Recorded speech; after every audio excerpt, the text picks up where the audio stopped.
I'm gonna move everyone over like step. You're gonna move me over? What? Well, Oh, by the way, I was going back through some of our old games one day. I was just bored and looking to have something on in background noise, and all the videos off. Did you take it all down? No. It's gone. Which videos? When we did like live streaming, like I think the one I was listening to was Michelle's game, Mithros Manor, and we streamed that with us, you know, with I video. didn't take anything down. I'll check after the game. I meant to ask you about that and I forgot everything else that's been going on. Shouldn't be. We'll see. We'll check it out. Okay. All right. So this will be rough because I am ill prepared from all the bullshit happening from last month and a half. But let's go get this started. So this is gonna take place in Runeterra, or well, not really, or in reference to League of Legends, or that show that we all watched, Arcane, which I think is still fantastic. Now, for our course, we are going to start within the area of Piltover slash Zon. And currently, they're still one and the same city state. They're not separate yet. Because during Arcane, there was a time jump between episodes 3 and 4. And it was about a 7-ish year gap between both those events. Our game takes place on the third year after episode 3. So Jinx is still with Silco, probably being groomed essentially, and Vi is still in prison. Now, when it comes to our story, the first things we got to bring up is that the kind of unique factor of Runeterra, and that is everyone living, possibly dead, in Runeterra has something a little bit extra compared to anything else. That is a bit of magic, a bit of that runic essence that everyone carries. Some people can tap into, some people can't, but it's always going to be there. And very, very strong, powerful, influential individuals have been known to tap in and harness these energies.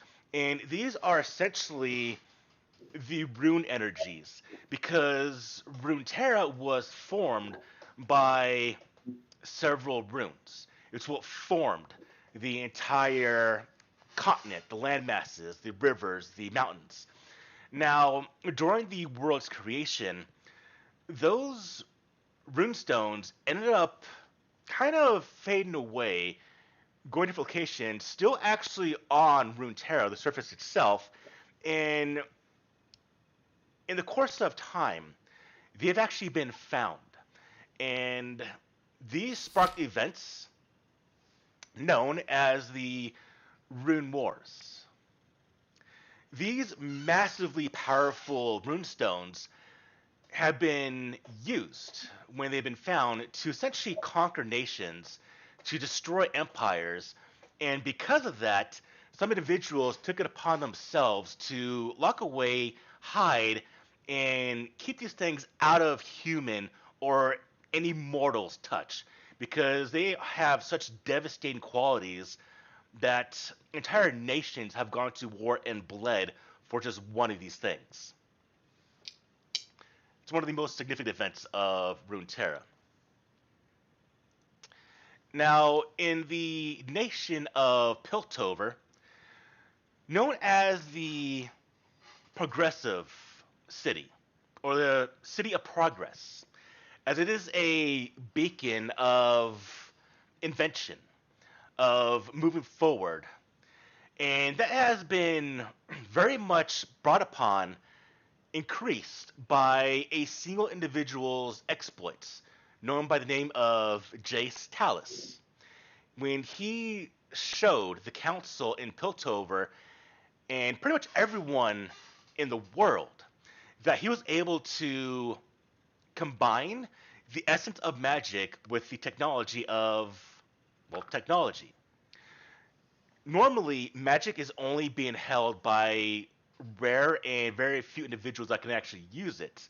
And the fact that he was able to harness this energy to where anyone can use it has caused Piltover to become much more powerful very, very fast. Now, it's always been a powerful city because it links the western and eastern parts of the ocean to where trade between Ionia, Bilgewater, to Demacia, the Freljord, and Shurima, for all intents and purposes, have made Piltover itself extremely wealthy, even more so now by the exploits of what Jace has done. Now, that was actually done 3 years ago, where he showed that he can combine this technology. In that 3 years, plans have been brought up for a tower, a way to actually send ships forward to other nations to expedite trade massively. And the plans of this have already been constructed, and the groundwork has already been laid out in Piltover to where anyone that goes out and looks to the northern part of the city, they can see the current construction of this large tower that should be done built within the year. And the rumor is that once this thing is complete, and Piltover will become the main tradeway between all the nations of Runeterra. But that is his second actual invention he's bringing forth. His first one, as a test of progress, was actually the pulley system for the sun gates of Piltover. Now, as mentioned, Piltover connects the eastern and western sections of the ocean. And the sun gates are what actually allow this to have happen. They're large gates. And think of them as these large tubs that pull ships from the northern part of Piltover to the southern part of Zon, where they cross from east to west. Normally, large diesel or mechanical engines actually pull these large tubs where these ships float in, but with the technology of Hextech coined by Jace, these now are being powered by one of the Hextech crystals that he brought forth, which has increased the progress and the speed and the stability of these pulleys by tenfold, which is what made him extremely powerful and has already brought over the magnificent events of Piltover. Just 2 days ago was Progress Day, where Jace clarified and showed everyone within the next year, by next Progress Day, the fourth one, that's his unveiling of Hextech, that the Hexgate will be finished. Now, with this, all of you have arrived in Piltover, and possibly you're here to see the demonstration, as everyone now is curious on the Progress Days because they want to know what Jace is going to bring forth. And with this has brought nations from Noxus, from Ionia, from Demacia, from Bilgewater, as they want to see, gauge, potentially steal some of the technology, some of the secrets that Jace has brought forth. Why all of you are here is to be known. That is up to you and your character.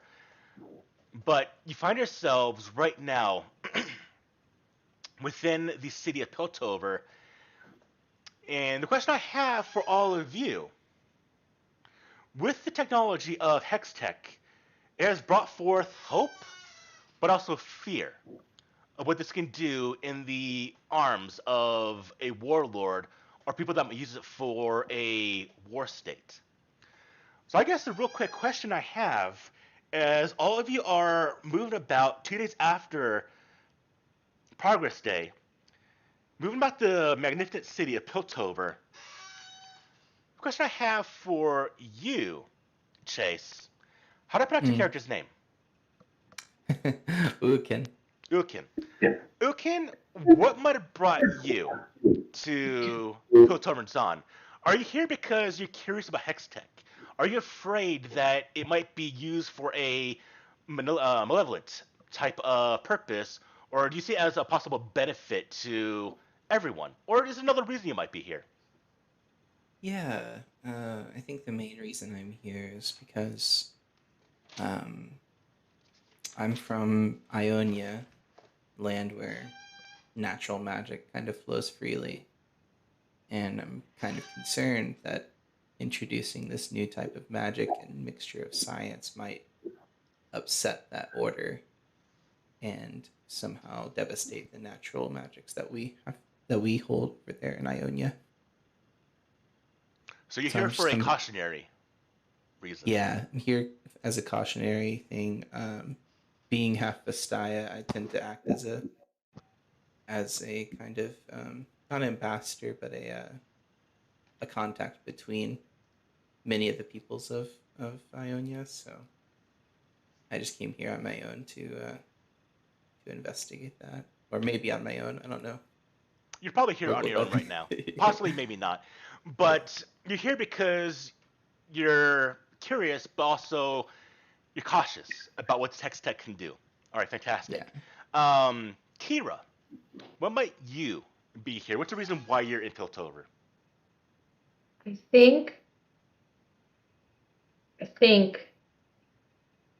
Ukin and I came here together.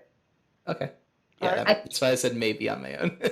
I think that's what we. That's fine. Absolutely fine. Okay. Yeah. I honestly can't remember. I feel like we did when we built them. We were both from Ionia and we kind of put that together, but I don't remember. So for the same reason, All right. basically, cautiously, checking things out, making sure nothing is detrimental to the natural way of things. Fine. Easy enough. And then lastly, Mike, what's your character's name? Big Jim. But but I can't edit my character sheet, so I couldn't put it in. At the top of it, there should be a thing that says locked. Click on lock. Do you see that on the character sheet? No. That might be a DM thing. Maybe. What about now? Is it like where it says sheet Well, prototype? can you change your name now? I locked it on my side. I'm curious if you can. No. All right, I'll play around with it. Probably I said and I did. What's your character's name? Or is Big it Jim. Big Jim. Okay. Yeah. Just let me love you. He. Huh. That didn't actually do anything. Okay. Enough love. There we go. He.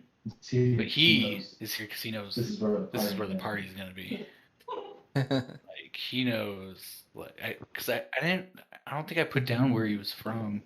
We don't know anything about your character because you built him separate from us. We kind of rushed through it, so I forgot. But you're a Zana experiment. So you're from Zon. yeah, that's where I'm from. So you're from here, right? He's local. Yeah, you're local. Yeah. So I'm like, this is a big day. This is gonna be where the festival is. I'm here to drink. He's here to like get drunk, start some fights. Who knows? All right. He's here to party.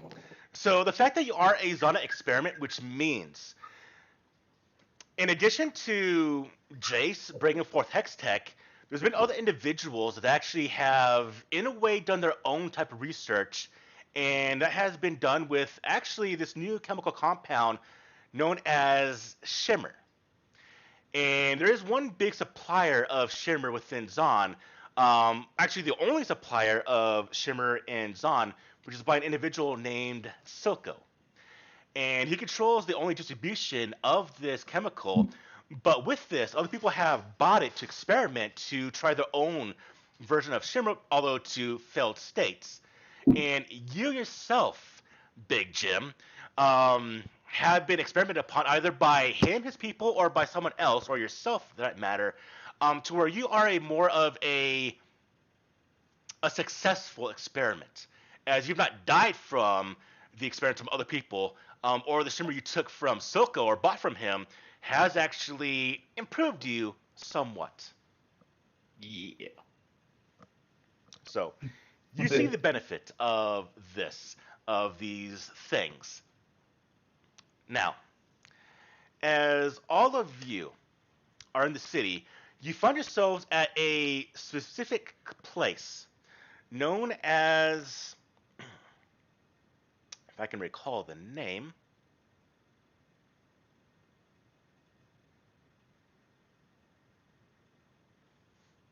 I can't, so we use the generic name, known as the meeting place.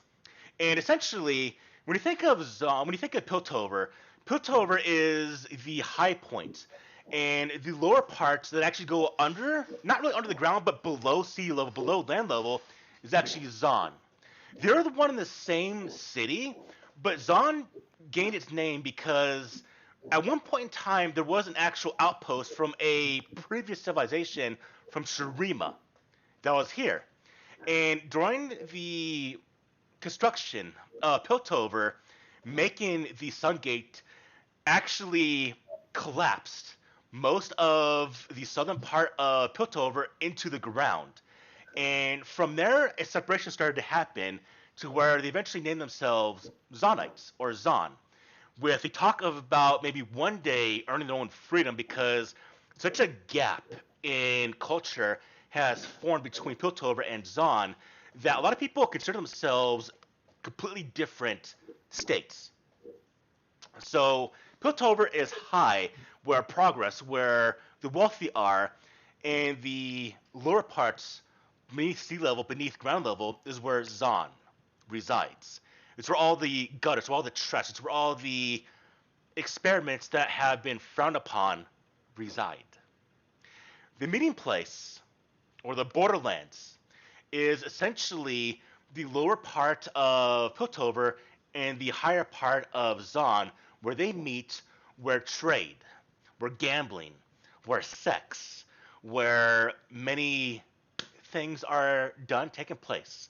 Individuals can go to find items that might be a little more illegal in Piltover, but a little bit less illegal in Zon.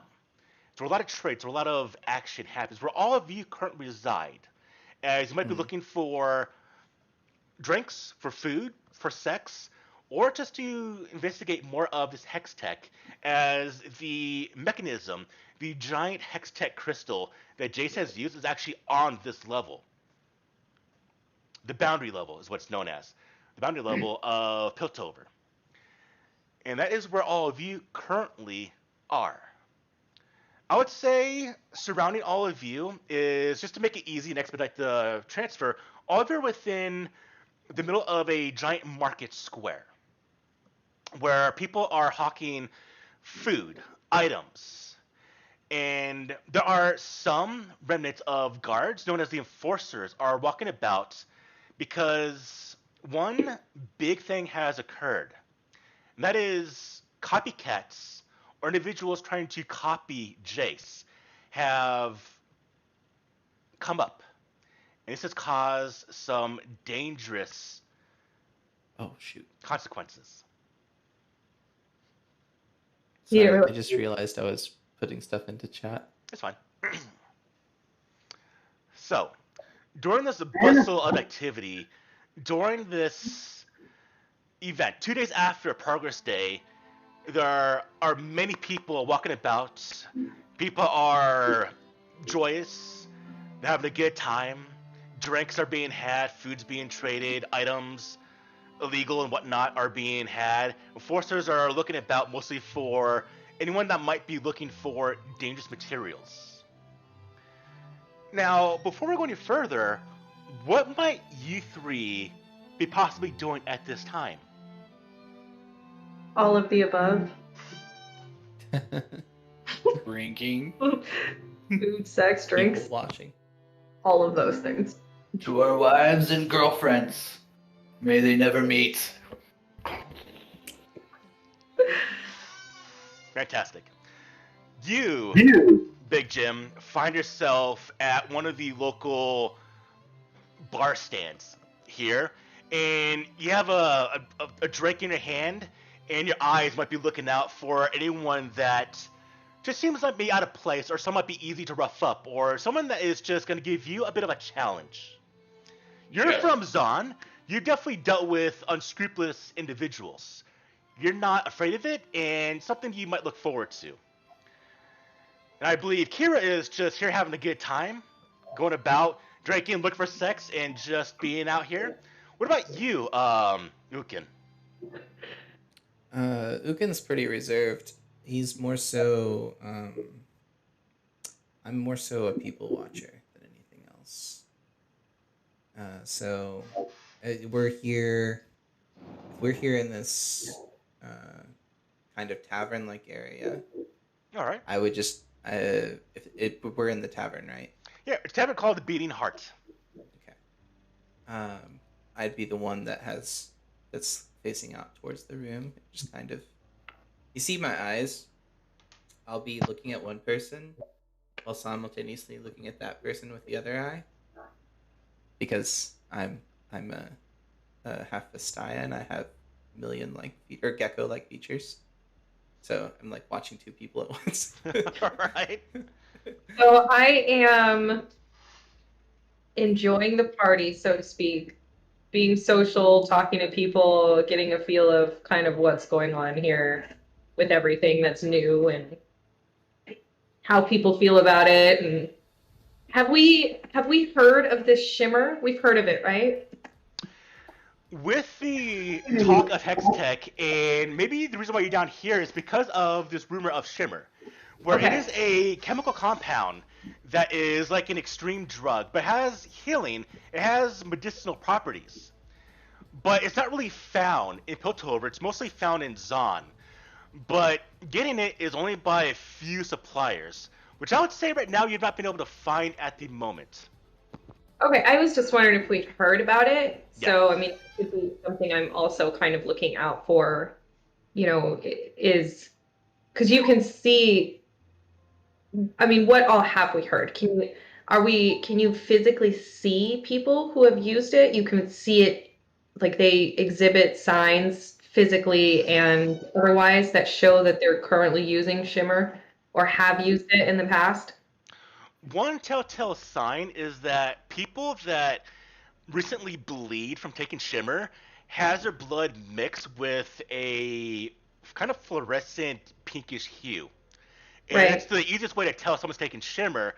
But also some individuals that have taken it excessively, there's two type of signatures you might uncover. Although this is rumor because it's not been seen, especially on this level. You need to go much deeper into Zon to investigate, which might be a purpose. But the rumor is that individuals that take it in excess end up gaining essentially tumors on their body, growths caused by the Shimmer, as well as some individuals can actually have Shimmer show in their veins. And at night or in a dark lit place, if someone has just taken Shimmer, you can sometimes see that Legend-esque imagery of Shimmer going through their body before it kind of dissolves in their body. Okay. Okay, so I would probably be on the lookout for that as well, just to see if I see anything. Even knowing that I'm not likely to see it here, I would need to go deeper for that. I would still be just kind of aware of it, I guess. Yeah. I mean, I guess at some point I will take a little break from the partying and head over to Ook and just say, so have you seen anything yet interesting? What have you noticed? What have you picked up on? Well, that's what I was about to ask. I've been watching diligently in multiple directions. Um, have has anyone that shows these signs and characteristics of a Shimmer user shown up in the bar? How about you do me a favor and give me a perception roll there, Ukin? Do the first roll of the game. While he's doing that, Paul, just every time you change the music, it jumps way back up on me. Is there any way for me to set the volume so it doesn't change? You should be able to set the global volume.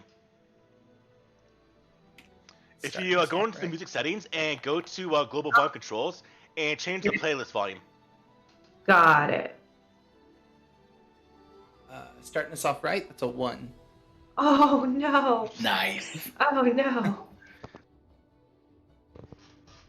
As you're looking about, I was just gonna say, does he get an assist from me? Because I was trying to. Never mind. That's fine. Never mind.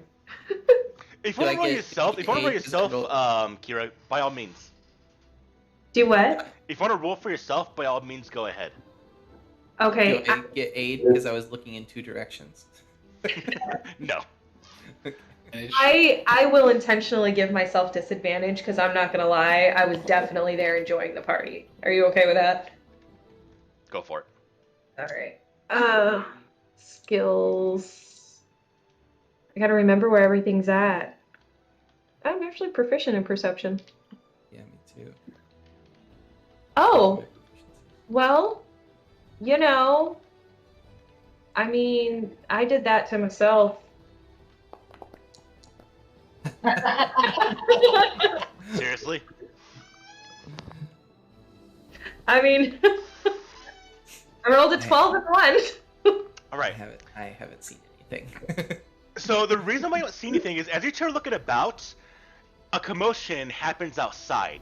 As you hear a large swoop, a muffled explosion that actually rattles the beating heart ever so slightly. And then you hear the whistle noise as the enforcers all start to go into action. You hear this from inside the beating heart, and for you, Big Jim, you kind of, as you are at an outside stall, enjoying a drink, you get a more of a sign of, or more of an imagery of what happens as one of the houses on the boundary level kind of just explodes. Shit. Like, I will kind of like mosey on over and see what's going on. All right. So as you are curious, now one thing you didn't notice during the explosion, Jim, is that there are arcs of what look like blue electricity arced everywhere in that explosion. And this is something you yourself have seen before. Being from Zon, this was most likely an individual trying to make the own version of Hextech that Jace has done, but just failed by exploding himself. Nice. But it always means that there could be remnants, artifacts, or ways to possibly boost yourself within that experiment.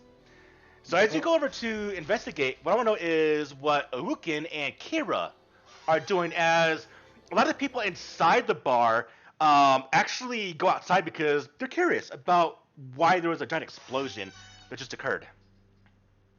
And you said we did. Or you definitely heard it. You definitely felt it and heard it. Question. This time when we've been in the bar, have there been any enforcers in here at all? No. Okay. Follow-up question. I'm in Zon. Has there been a time where I've been able to observe an enforcer for 10 minutes? Within Zon? Or Yeah. Yeah, absolutely. Okay. All right. That's all I needed to know. Okay. The question remains though, what do you two do as this is occurring? A lot of people there's maybe 1 or 2 that stay inside the bar, but the rest of them are curious folk. And so about a 95% of the bar just kind of vacates to go and see what this commotion outside is. I mean, you think we should, you know? Yeah, let's take a look. Okay. I don't... I'm not sure what the shimmer is, but if it's anything related to magic, we need to find out. Okay. So you two go outside? Mm-hmm. Yeah. Okay. As you two... Was Jim with us? No. No. You don't know Jim. Okay, I didn't know if we'd met him in town yet. Nope. You might have seen him in passing, but yeah, had no interaction, I would say, so far. As you two go outside, you see Big Jim actually walking towards. Behind him is a big crowd. As everyone is watching, they're inside the boundary level. which is kind of like as I mentioned, it's the upper section of Zon, the lower section of Piltover. It's where the kind of two cities meet. One of the houses along the far wall have actually exploded, and as you come out, large crowd gathering a crowd. You can see that there is just debris everywhere from this two-story building that exploded. But what is more curious is that parts of the debris are actually floating in the air. There is remnants of brick, of stone, ceramic, possibly body parts that are just floating, like there's no gravity, bobbing up and down like a cork in water, all around that destructed house. Playing amongst it is still streaks of blue electricity, of lightning, of magic. So is like the whole house destroyed, or is there like? I would say 3/4 of the house got destroyed. We'll say like the back wall's still there, but the front and the two walls have just completely exploded outwards. And now there's some parts of it just kind of floating, but it's like small sliver parts, nothing like big, as it was a full explosion that destroyed most of the house. But as mentioned, you just see streaks of arcs of lightning, of magic, are just kind of shooting around in between the debris. And this is causing people to a little bit panic. And you see and you hear the whistles as a large number of enforcers, about 10 of them, come rushing past all of you as they're going, get back, this is dangerous! As they all rush forward to make actually a cordon line to block anyone from actually approaching. And actually to you, they actually grab you kind of forcibly, because you're actually probably the closest to this thing, and kind of throw you back a little bit. Okay, Who gets touched? I have a quick question. Again, just trying to relearn everything. If I remember correctly, if I want to go into my feral form, does that cost me like time or something? How I remember there's a chart and it's based on the magic zone that we're in.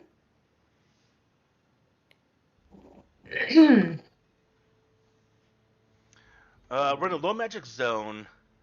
Is it Okay. easy or difficult for your form? Do you remember? I found the chart. It's medium. Alright, if I remember correctly, I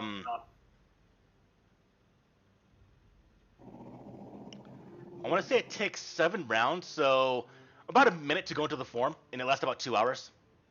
No, it lasts for 7 rounds. What it says for. Oh no, wait. Maybe you're correct. Okay. Low magic zone, medium.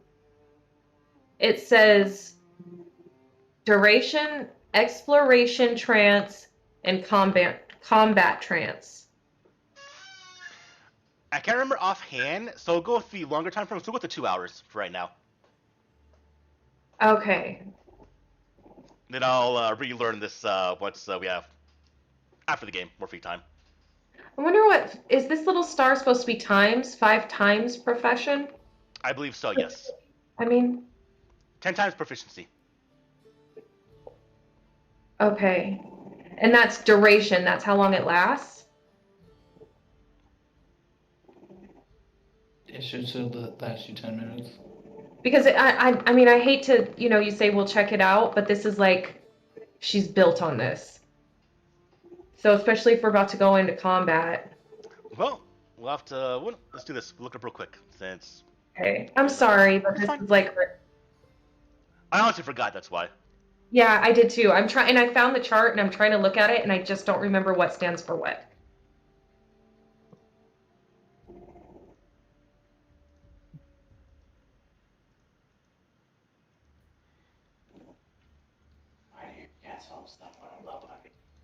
I noticed. Yeah. Oh, you jealous? Yeah. I'm like, Weird animals like me. better than me. Right? Yeah. Oh, no. Okay, she like was rubbing on it, and I could hear it in my her purring. I think I need some coffee. Huh? I'm so tired. Where did the copy of the book go? I lost a copy of the book.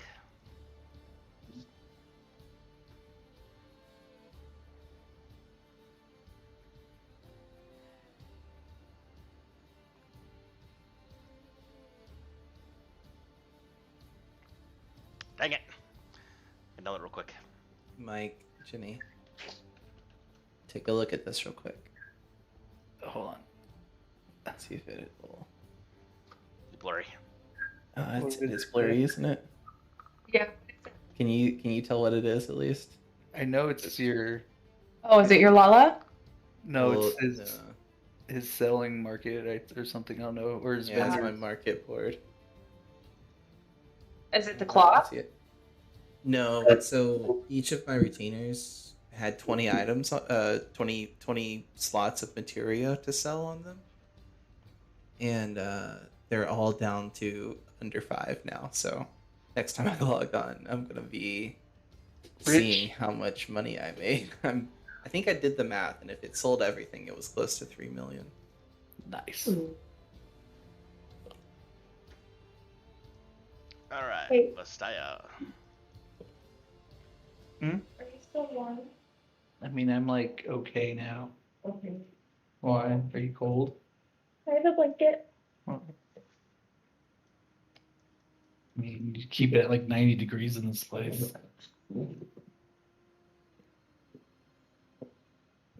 Keep mine at a standard 70.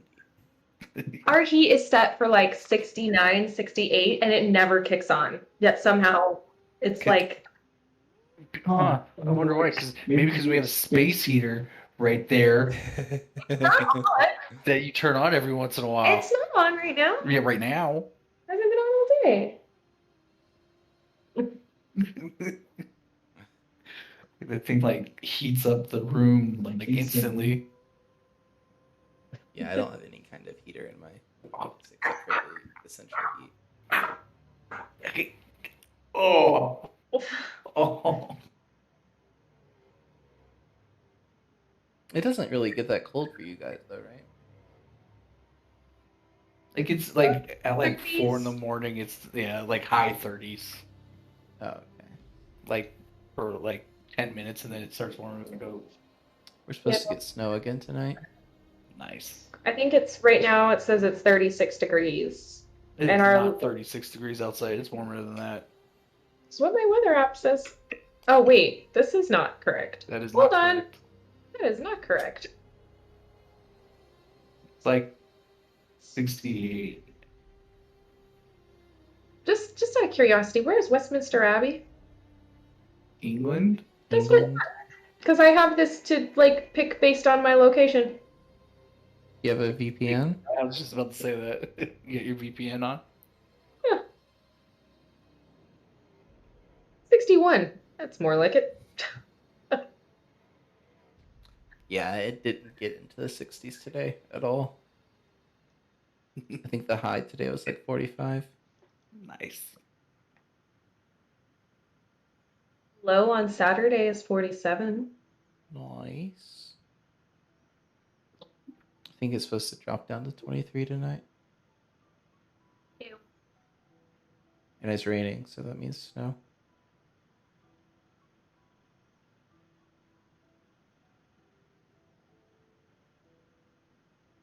Okay, so got the 4 rules now. So essentially, your forms, you have a comment form and you have a out of comment form. The reason why this is relevant is because a comment form is less detailed. It's meant for essentially your user abilities, whereas a outside of comment form is much more detailed for you to be able to socialize, interact, and essentially be able to do that kind of aspect. What that means is adopting your out of comment form takes a lot longer because it's more detailed than a comment form. So being your race, the Lothian, when you're in the low magic zone, it does take 2 hours to actually adopt the feral form, and it does last 5 times your proficiency in minutes. That's for the out of combat form, correct? Yes. So what is the combat form then? The combat trance is what you're talking about? I guess. I don't know. The combat trance is how long it takes to adopt that form in combat. So it takes 7 rounds. So I would have to 7 rounds do nothing to. If you do in combat, yes. So you essentially want to start off in that form, if you can, in combat, or before combat. If you figure a fight might be coming up, you kind of want to. It only takes a couple seconds. It takes like a Takes 2. Minute and 10 seconds. Yeah, it takes a minute 6 seconds. Or 6, yeah. Outside of combat. Yeah. Okay, so what I'm at and how long would it last? 5 times my proficiency? Yeah, in minutes. In minutes. So, so part of the reason I'm asking, because I remember this was complicated, is if I were to, once we see the sounds of this happening and the guards start pushing us back, if I wanted to try to start putting myself into this form, it would take me, what, a minute or something? And then I would be in it for... All right, so essentially for the number of rounds that last in combat, since it's a less detailed form, it lasts the number of, which is 5 times the proficiency in rounds. Okay, but we're not going into combat right now, right? Yes. So for your non-combat form, it would take you 2 hours. Yeah, to adopt. To adopt. Okay. Yeah. Okay. Times my proficiency, which our proficiency right now is what, 2? So it would be 10 rounds. For 10 minutes. So in combat, it lasts 10 rounds, and outside of combat, it lasts 10 minutes. Okay. So you'd have to do it for 2 hours to get 10 minutes of use, or you'd have to do it for a minute to get 10 rounds of use.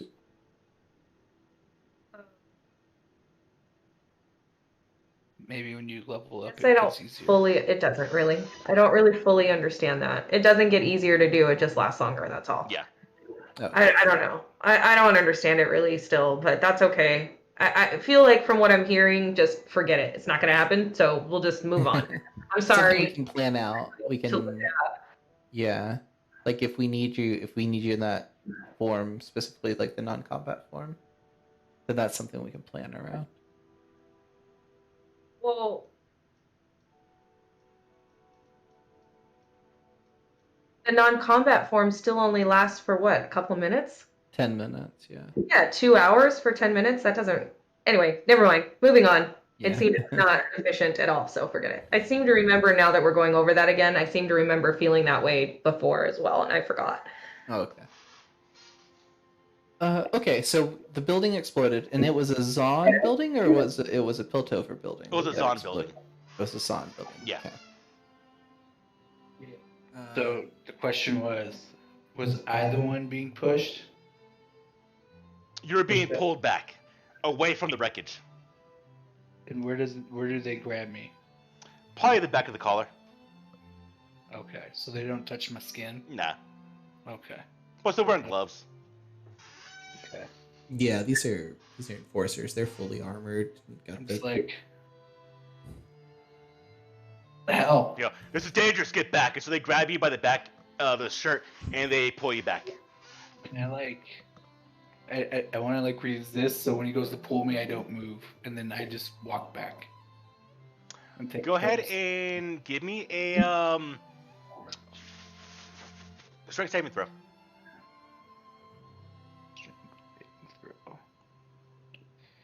Oh yeah, I gotta roll, huh? Hey, if I combine their 2 rolls, I get an 11. A 1 and a 1. It's 11. I would say with that, yeah, you actually you hear him coming up, and you kind of figure what might go on. So you actually just kind of plant your feet, and when he goes to grab you, he actually doesn't gauge his own strength that well, and he actually doesn't get you pulled back. I mean, I'm a pretty big dude. I'm like 6'3", 230. Jack. With the beard. Like, hey. What are you doing? For your own safety, get back, sir. Why don't you just say so? This is a dangerous environment. I'm saying it right now. I'm trying to drink my mead and my ale in peace. Then go back over to the bar And with that, the 10 of them move forward towards the wreckage. Now, to give clarification, edification, what you're looking at right now, this is actually the Sun Gate. Okay. Look at the image.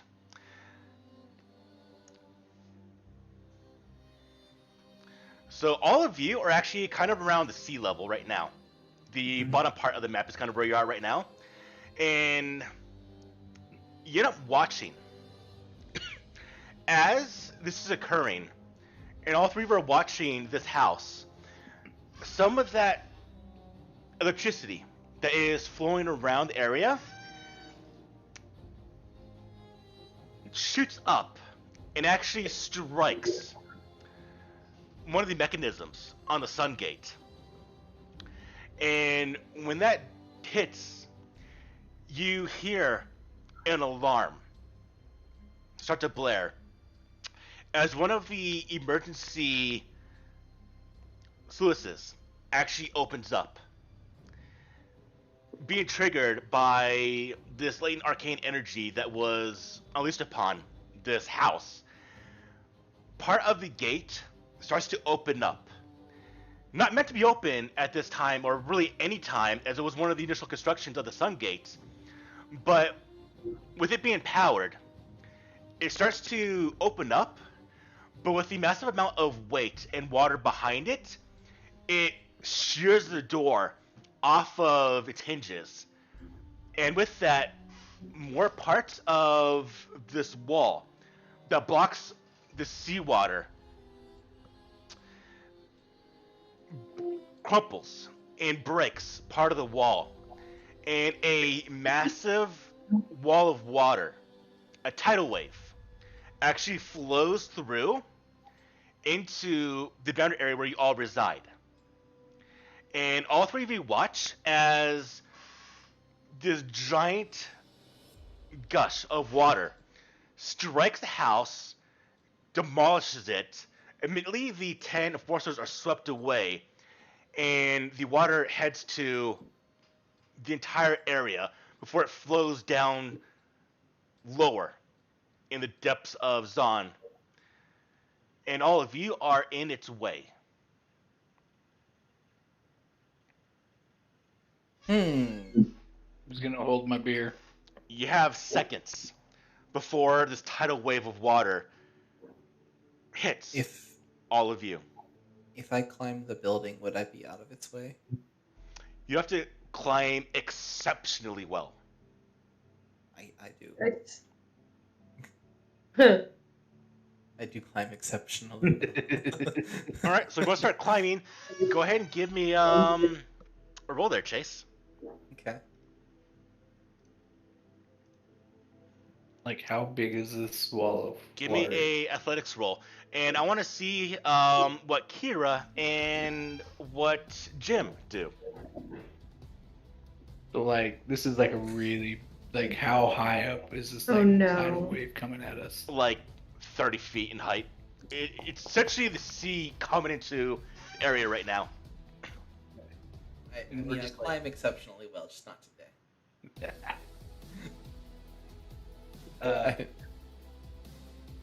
And do I see them? No. You're probably paying attention to what's going on with you.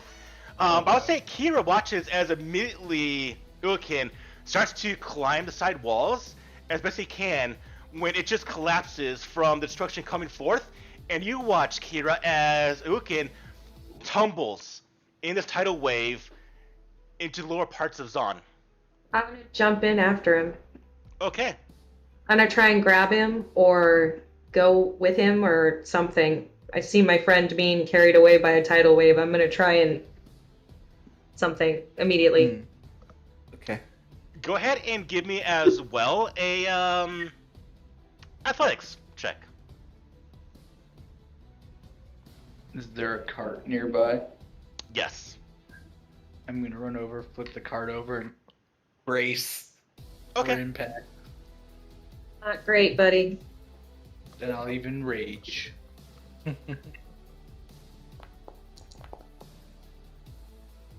All right, you go diving over the side to grab onto Oaken, and as your hands are about to meet, you get swept away as well from another part of the torrent of water. You both go tumbling down into the lower parts of Zon beneath the ground level, very, very deep. And for you, Jim, you go and flip over a cart and you rage and you grab onto it, and like a leaf in a river, it just gets pulled. But you connected to it, and you watch as people, debris, buildings, screams, and panic as a lot of things get swept over the edge. You see these two non-human, you see Vastaya individuals go tumbling over the side, and you go right after them. And I grab on. Like, do they come close enough for me to grab one of them? No. They are tumbling end over end. They're slamming into buildings that get washed away as well with the torrent of water. Now, luckily, because they're in the mix of this water and it's flowing, well, let's see how well you three actually handle falling down. I want all three of you to go ahead and give me the tumbling in the water. I have something that might work for this. Okay. I have a jump ability. So can I try and use that to jump up out and grab something? What are you jumping off of? Too much force, but I'm going to say this. I want everyone at disadvantage, except for you, Jenny, to give me dexterity saving throws. Ooh, yay. Jenny, you can do it for a base roll. Just a regular. Okay. Yeah. How do I do it at disadvantage? Oh yeah, I forgot how to do that. Well, shit. Don't look at that. That don't count. How do I do it at disadvantage? Oh, hold down control, I believe.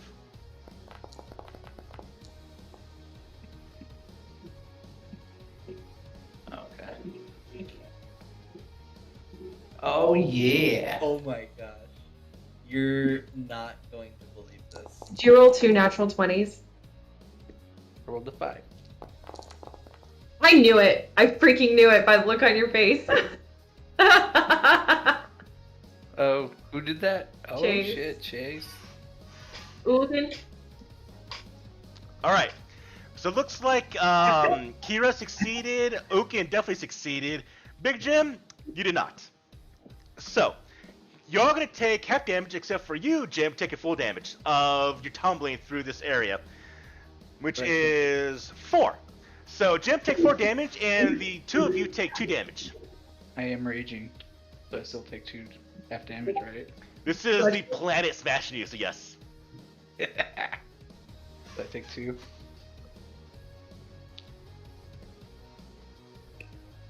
No, Jim, you take 4. He's raging. I'm raging. Yeah, take 2. Yeah, I was gonna say no. So, and I don't take any? Oh, You take 2. Everyone takes 2. We all take 2. Yeah, we succeeded, so half. I'm curious, since we both succeeded, is it possible for us to see Jim and try and, like, I don't know, grab onto him or help him if we just see him getting, like, you know, ass over tea kettle handed to him? Yeah, but it's not just him, it's other people also. It is a mix of buildings, of people, of animals, of the environment, of mud, just going down. But I'll say right next to you would be Jim. And Sorry, he's Jim. holding on to a giant cart that is quickly being wrecked into pieces. So can I do a quick scan and see if I see any children in this crazy madness? There most definitely will be, yes. Don't need Okay, to you'll see children. There's hundreds of people falling. It's not going to be a whole lot I can do. Yeah. Just try and find one kid and wrap him up. Okay. Okay. Question. It's gonna be another weird question. I'm gonna have a couple of these tonight. It's going to Alright. be from all, I'm sure. So, What you got? during my time in Piltover, I know that people have mutations, some of which have, I don't know, amphibian-like mutations. things that maybe have been made to swim better or breathe in water better. Have I seen any individuals like that here in Zon? So what do you mean by mutations? I don't, you know, the kind that where they like put a shark head on someone or something like that. Not many of those. Okay. Or like make someone have gills or webbed appendages. There's not really many things of that nature. The only ones you've heard about would be individuals that have experimented with Shimmer to kind of give them a own version of Hex Tech. But see. nothing in the vein of putting a shark head on a human. That has been not heard of. That's different, yes. Okay. Yeah, there's actual species. Yordles can do this. There are aquatic Yordles, but even aquatic Vistaya are able to do this also. But nothing of a humanist nature. That's too extreme. Okay.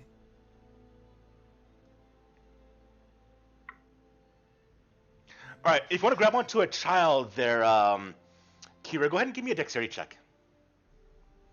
As you tumble in the water, and we'll say one of the children closest to you, you might be able to save, as everyone is tumbling down these levels of Zon. Acrobatics? No. What did you say? Dexterity. Dexterity. Just straight dexterity. Yeah. Ooh. Oh.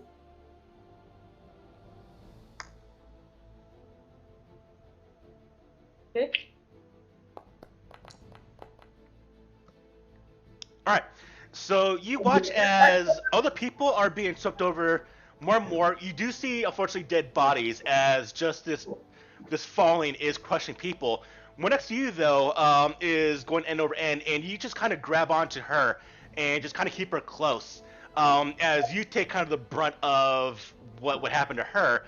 And after what seems like probably a long time, but probably actually relatively short, all of you find yourselves hitting a rather lengthy platform. And you find yourselves laying on your face, on your back, as the water kind of keeps on receding lower, but you are able to leave now this onslaught of gushing of water to where you now can just hear the tumbling and the breaking as the tidal wave is going down essentially vertically into lower parts of Zon.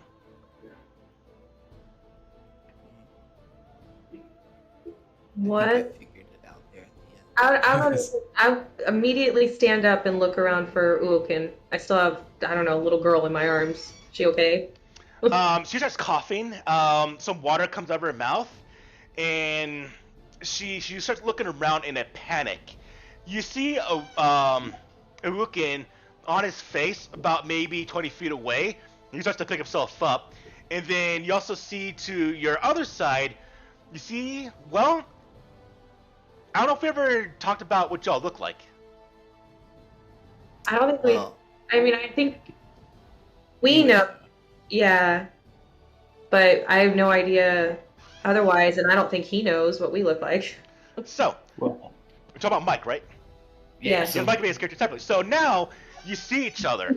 So how about we do the visual introductions right now of what the three of you see of each other? So essentially, the three of us all kind of washed up in the Yes. same area. Yeah. Okay.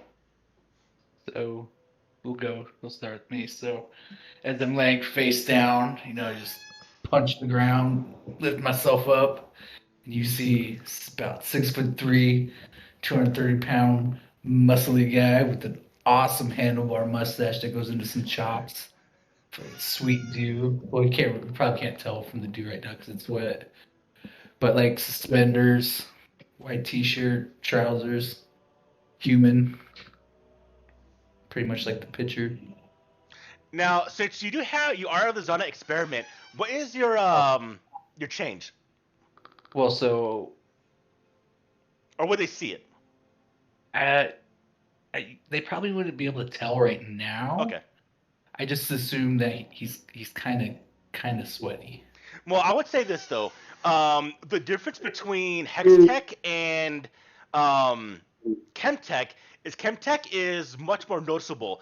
So you have probably vials or things that actually carry, what's causing you to be able to do your things. So what observable feature do you have that gives you your function? Okay. Okay. That's one of the drawbacks of Chemtech. No problem. Yeah, I mean, you'd probably just see probably on his back. There's a couple rows, I can't hear you, honey. A couple what? little rows of like the little bottles, I guess we'll say. Yeah. So he probably has implants on his back of a couple of these vials of a pinkish liquid. Oh. Okay. That's okay. So we can actually physically see that. Yeah. Okay. When Ukin starts to stand up, you see he's kind of about 5'8" dude that's got some pretty well-kept hair, long, well-kept hair. Wet right now, of course, but dries that off quickly. Distinguishable feature when he stands up after rushing through this kind of cold water. His skin is kind of a bluish tint. But then as he stands up and starts to get a little warmth back, it starts to go back to his normal pigment, which is like kind of a pale, just kind of pale skin tone. His eyes are very beady. Not beady, but large, almost bulging. And kind of seem to move independent of one another. They don't really follow the same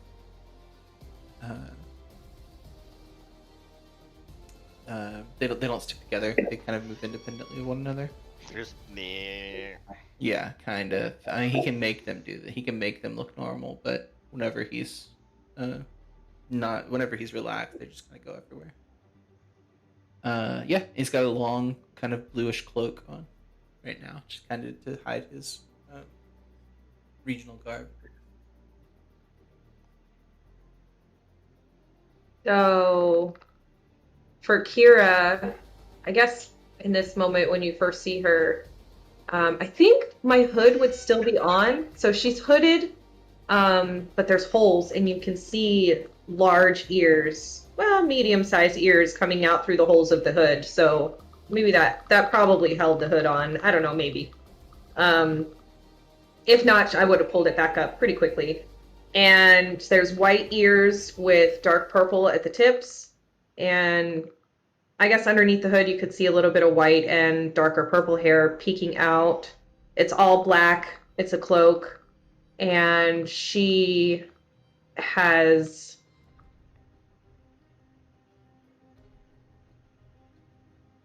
I don't know how much you could see with the hood on, but let's just assume, it fell open or whatever. And she's got bright purple eyes and some stripes, again, purple, on her face.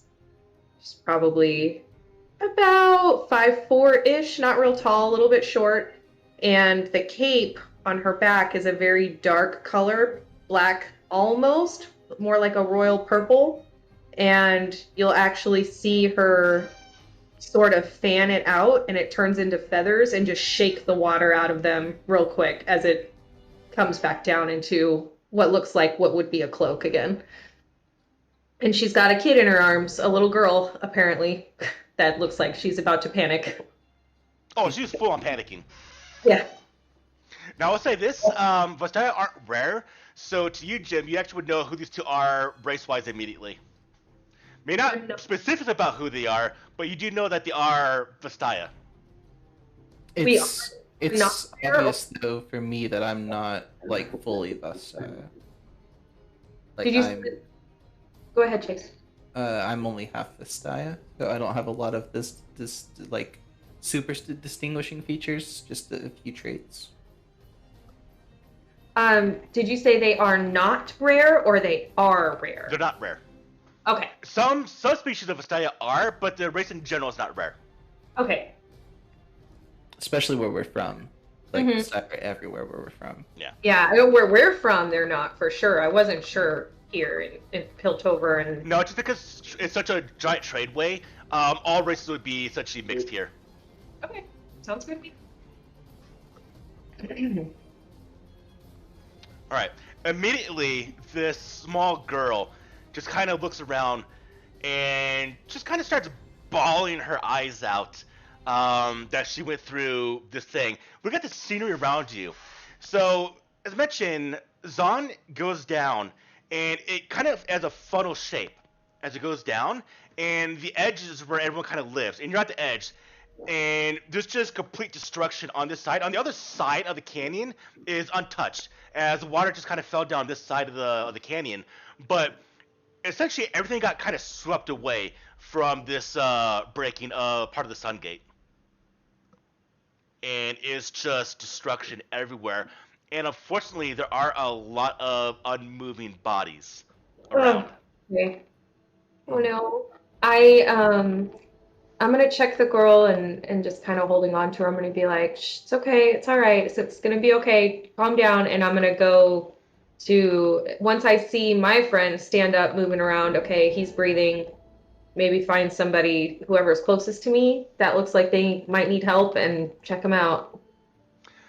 Everyone does. Everyone here is hurt. No one escaped. Either dead or they're just many injuries between broken bones to broken teeth to just massive injuries.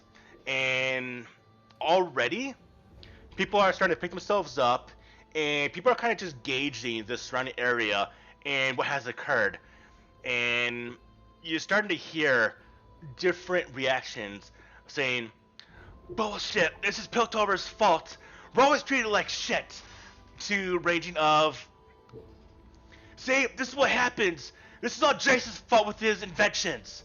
Now people are trying to make things, they don't know how to do it, and they're causing these shit things to happen. And there's a lot of resentment, as you're seeing a lot of blame being put, excuse me, onto Piltover. This came from Piltover. Technically, they're all the one same, but people down here are blaming very openly Piltover for causing this destruction. I'm gonna walk over to Jem while Kira's gone away. Do you need any help, friend? Do you have any help? That was kind of a crazy ride. Yes, it was. So this is what everyone calls progress around here. I don't even know what is going on. And I'll reach a hand out to help him up. Where do you grab me? Do you touch me? No, I just like reach my hand down for you to grab. Oh, are you wearing gloves? No. Okay, so I grab your hand and pull up. I need you to make a DC 12 Constitution save. Okay.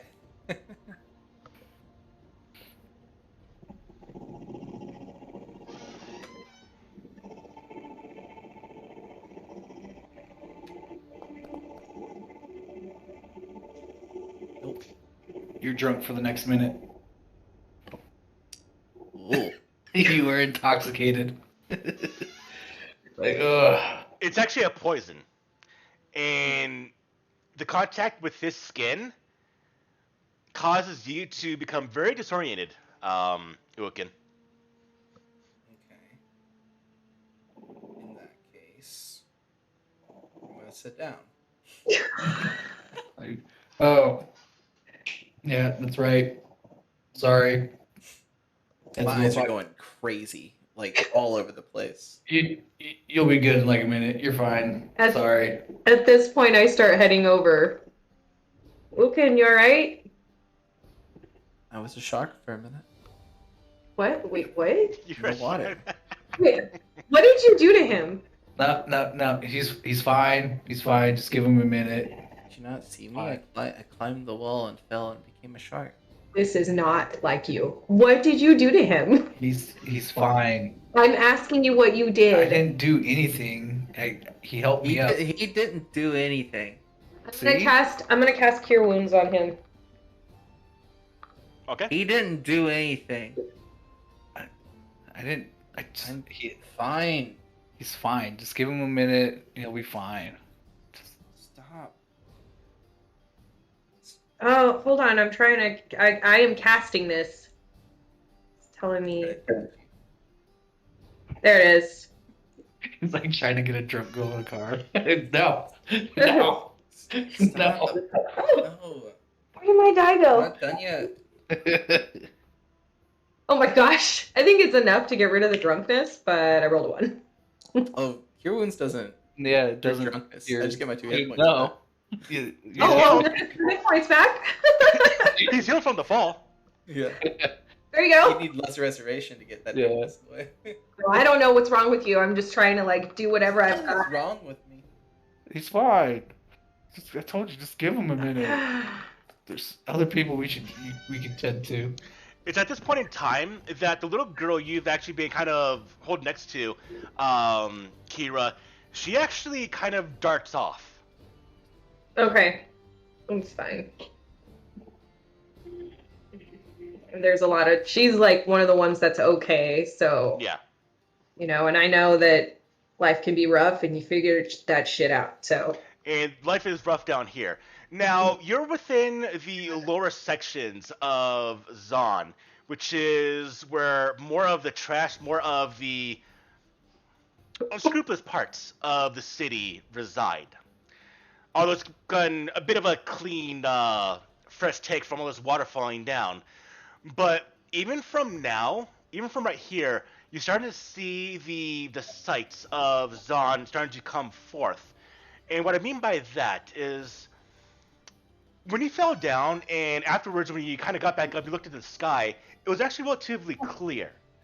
Because everything was kind of washed away with this tidal wave from the top part.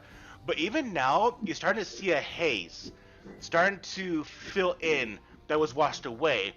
And the sky is starting to get darker and darker as this grayish haze is starting to fill this lower part of Zon.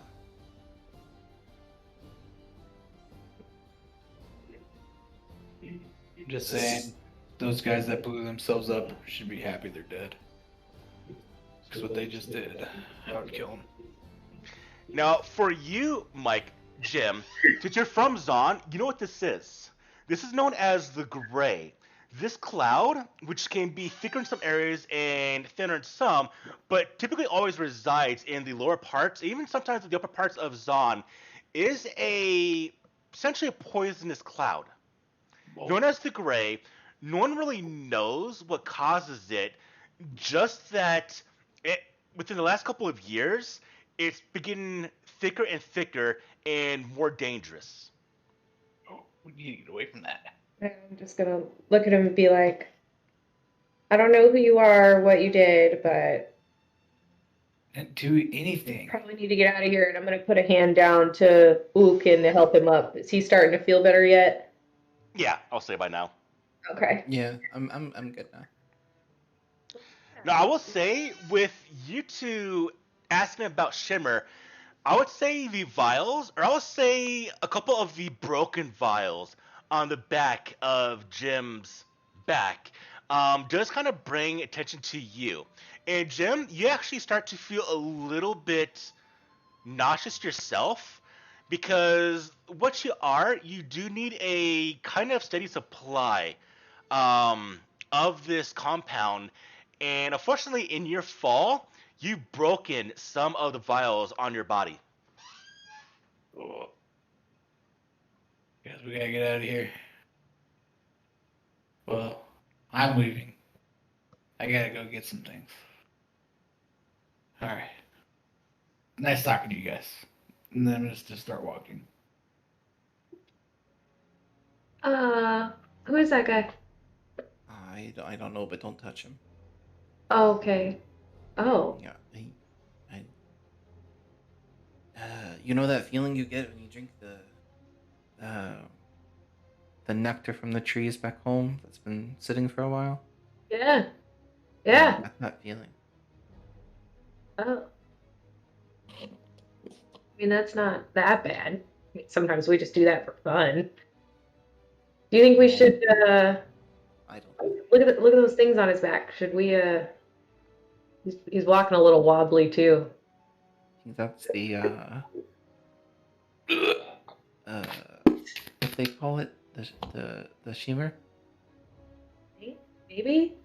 Yeah. It looks a lot like the rumors that we've heard of. Maybe we should follow him. I mean, I don't know what else we're gonna do or where we're gonna go. I don't even know where we're at right now. He seemed friendly, but I don't know if he'd. I don't know about him. So, what do you think? Should we let him know that we're following him? Or? Let's just at a bit of a distance, just for now. And if he turns around and sees us, we're not necessarily hiding, so to speak. Okay, because I can hide. I mean, I know we could, but I don't really think he's a threat. Do you? I don't know anything about this town. He's pretty big and muscly, but he didn't really seem like mean or anything. I don't know. As soon as I touched him, I got all disoriented. So. Well, you can hide if you want. You want me to hide with you? What do you want to do? No, you want to, let's at a distance? where it's probably easier. What's easier? Just not hide. Just walk. Okay, let's walk. Before he gets out of sight. And we start. All right, now for you, Jim, let's go over some mechanics of your character, being a Zona experiment. So you need to have a steady supply of this compound in your body. Now, it won't kill you if you don't have it, but you'll essentially be fatigued. You'll be under withdrawal, essentially, if you don't have a constant supply of this stuff. And your actual supplier is by an individual known by the name of Esther. And he is the one that actually helped either build you or stabilize you after you were let out or free, depending on how you gained your implants or your modifications. But this individual, Esker, has been the one that actually supplies you with shimmer to keep your body functioning normally.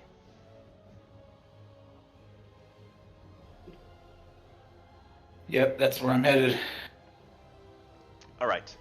Esker is a couple levels above, as well. Down here is too much trash. Yep, I know I've broken a couple of them. Not feeling good. Need to get there, get fixed up. As you're walking, Jim, there are a couple ways to actually get on the above levels. There are ladder ways, there are stairways, there's actual machines called, there's actually giant drill elevators, meant for the wealthy though, but you can't take natural pathways that do go higher and higher. Now, unfortunately, a lot of the pathways have been either destroyed or blocked by debris or whatnot that have fallen down, which does bring you to a couple things you can do. You can try the treacherous way up. That is a more direct route, but there might be loose debris, there might be other people there. There is another route that does go up that actually carves into the actual side of the canyon that spirals upwards. Now, this most likely was left alone from this flood that came down, but unfortunately, these tunnels tend to be used by smugglers, thieves, assassins, but is going to probably be the less obstacleized route up. Question to you is, how do you wish to proceed forward? Well, seeing that I'm nauseous, I probably don't want to be going over as many obstacles. So I'd probably just be like, just gonna walk through the easy way. I can't hear you over here. I'm just walking the easy way. Okay. So easy way is going into the canyon.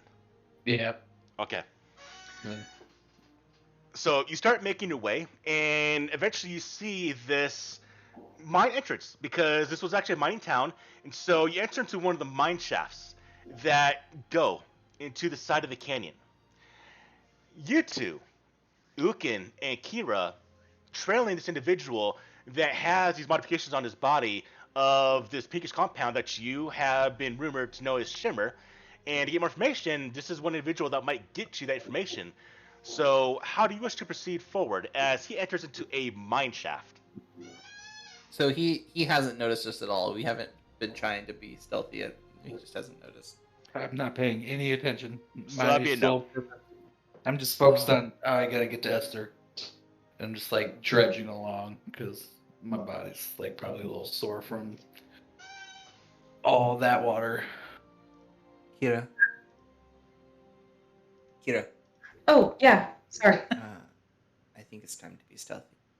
Oh, I'm not going into the mine unaware. sure. Yeah, we can. Can you see in the dark? That's a chase question, not a Kira to Ukin. I don't remember.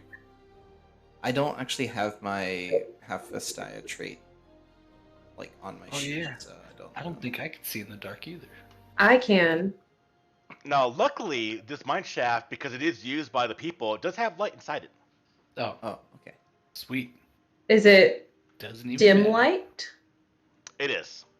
Good. Perfect. Yeah. So we can hide in shadows and stuff. Stealthy it is.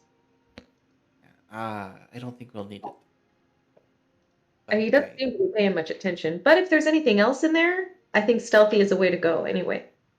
Because if there's something else in there, they won't see us coming, hopefully. Yeah, I'm not worried about him. We've made it this far and he's not noticed us. We've been walking and talking. But anything else in there, I don't trust it. I agree. Let's It's like going into the caverns back home. feel like we what's going have to be in there. Yeah, we have like a system where we kind of go like do one of these things. Split up, each take a side. Also, if our friend here is incapacitated, I can become him. Do that thing? Yeah, that thing. Okay. All right. Only if we need to. Well, yeah, here we go. Snaky. Snaky. As you are going into the mine, Jim, as mentioned, these were originally mine shafts to carve out precious materials during the previous times of the city. But now you're seeing alcoves of people of individuals trying to keep away from the light. And as you're going through, you're about halfway through before you know you would actually arrive to the upper section, essentially where Esther is going to be, when you are approached by a couple of youngish individuals. Hey, friend. Haven't seen you before. What brings you through our little home? Just go topside. Excuse me. Oh, you can be excused. But we're a bit hungry here. And with that destruction that just occurred from fucking Piltover, how about you drop any valuables into our hands to let us get some food so needed? I got you. I got a couple knuckle sandwiches right here for you. And I just like... As you do that, you watch as about 6 other individuals come out from the sides and surround you. Thugs. Bandits. Looking to take advantage of a drunk idiot to their eyes. I would like to throw 2 feathers at one that's like right on either side of him.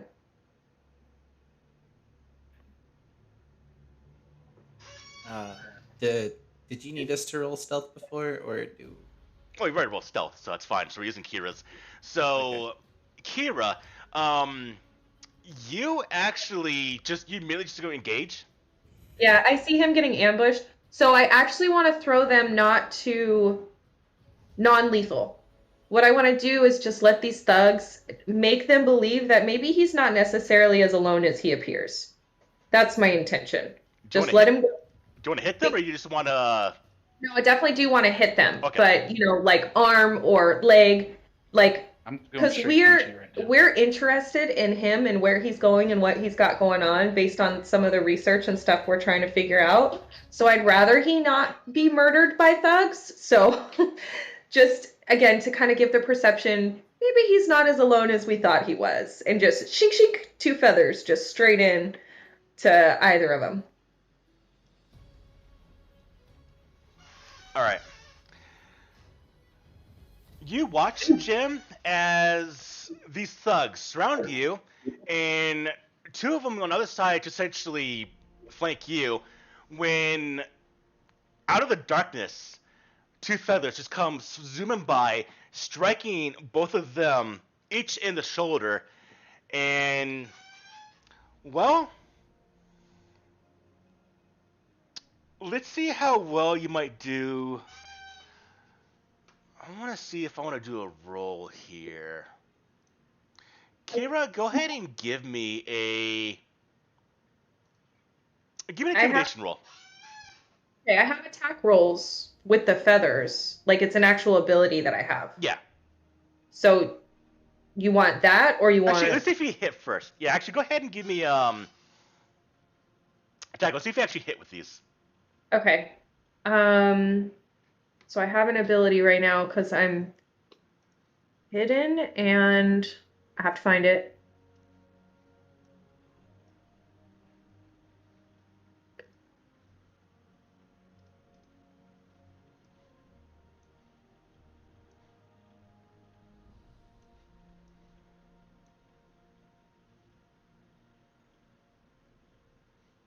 +2. Oh Lord, I don't think I can do non-lethal damage. So I have a +2 on successful hits to damage, and then because it's dark in here, I also have a 1.5 times my proficiency bonus as bonus damage. So it's a +3 to damage plus my whatever.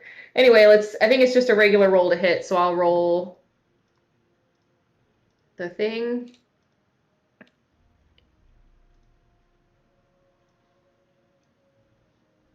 It's good. And the second one, same exact roll. Well, those will most definitely both hit. So that actually should be +6. So these are not coded correctly in here. I don't know why, but okay. So they both hit.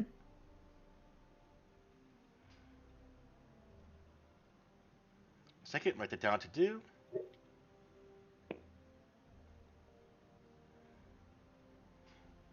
All right. And I'm just gonna wait.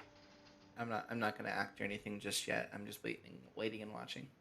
Give me 2 damage rolls, Jenny. Okay.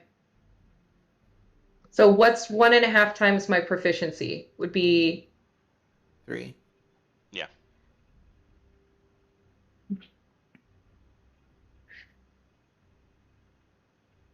+2, so an additional 5. So my damage is +9.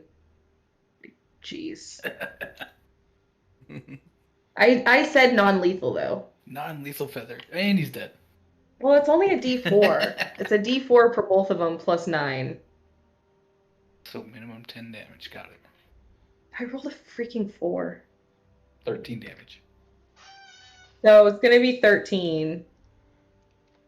Oh. Oh, okay. It's doing both of them together. Oh, the second one was a 1. So 23 damage. So no, 13 to 1. 13 to 1 and 10 to the other. Because the second one doesn't get my dex bonus. The Oh. offhand feather doesn't get my dex bonus. Well, then that might be something. So, with them getting hit, immediately they go, son of a bitch, they got help! And they actually ignore Jim to look at, unfortunately, not the one that threw, because she's still well hidden, but they see who they believe is the one that threw the arrows, which is Rukin. And they're going to immediately charge you, Okay. Rukin. Initiative. And so now I think we're going to go into the first combat of this game. All right. Let's do it. Oh, Cool. honey, What? I can't see that, honey. I rolled a 2 Oh, on my initiative. I know you want a punchy. I do. I want a rage fist.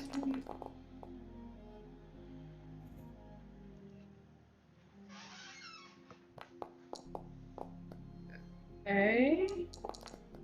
Can we roll now? Oh, I'm not last. Oh, jeez. Man, I rolled so bad like the first 3 rolls, and now I'm just killing it. Yeah. Yeah. So, beginning of round 1. You watch, Uwukin, as these thugs, these ones that were trying to essentially mug this shimmer-wielding individual that looks like he's drunk, come looking at you. Okay. I just look at them and say, "You don't want to do this." And then Oh, I'll draw. I think draw we my do. sword. I'll draw a sword out of the scabbard. And There's 6 of us and only one of you. in that case, I will do an ability. How many of them are within 20 feet of me? There's a map, Chase. Oh, there's a map? Oh. Yeah. My I don't- character sheet is too big. I couldn't see the map. I think there's only one. Yeah, I think there's only one. There's only one. So, If you ran forward, you could do it. Yeah, if you ran forward. I need a box. Yeah, draw me a 20-foot box.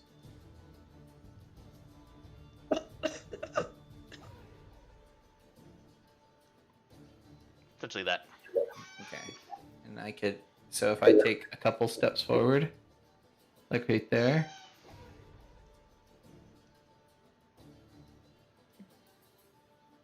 One more forward. I'll get them all. Even me? No, And that's me. my choice. Oh. So, what I'm going to do is I take my sword, my wakizashi, and I will run my hand along the back side of it. I'm going to use my torrent ability. This does consume a runic charge, but and I'll do it.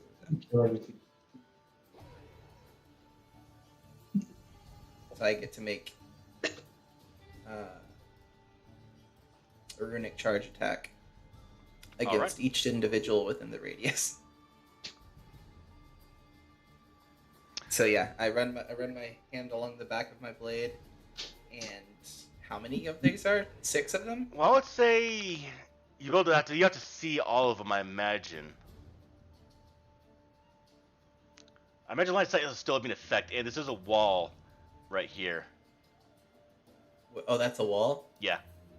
Oh, okay. I couldn't read them up. Is there any position I could get to that it wouldn't? I could see. Right like there. if I went right here, could I see 5 of them?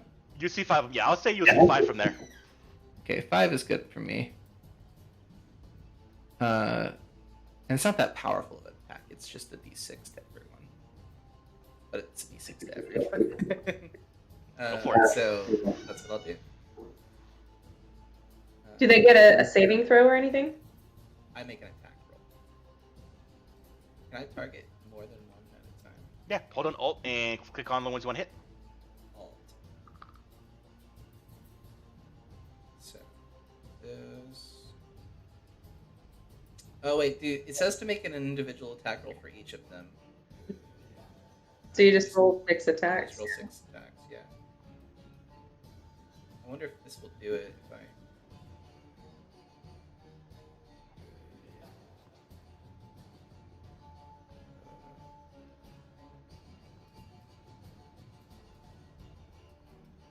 Okay, number 1.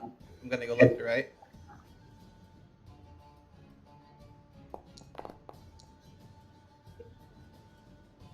Right. Yeah, just a quick attack 4 more times. Okay. And then we'll do the damage afterwards. That one definitely missed.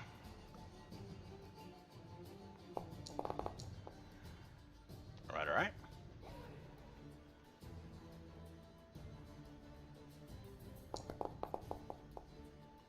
That's 4.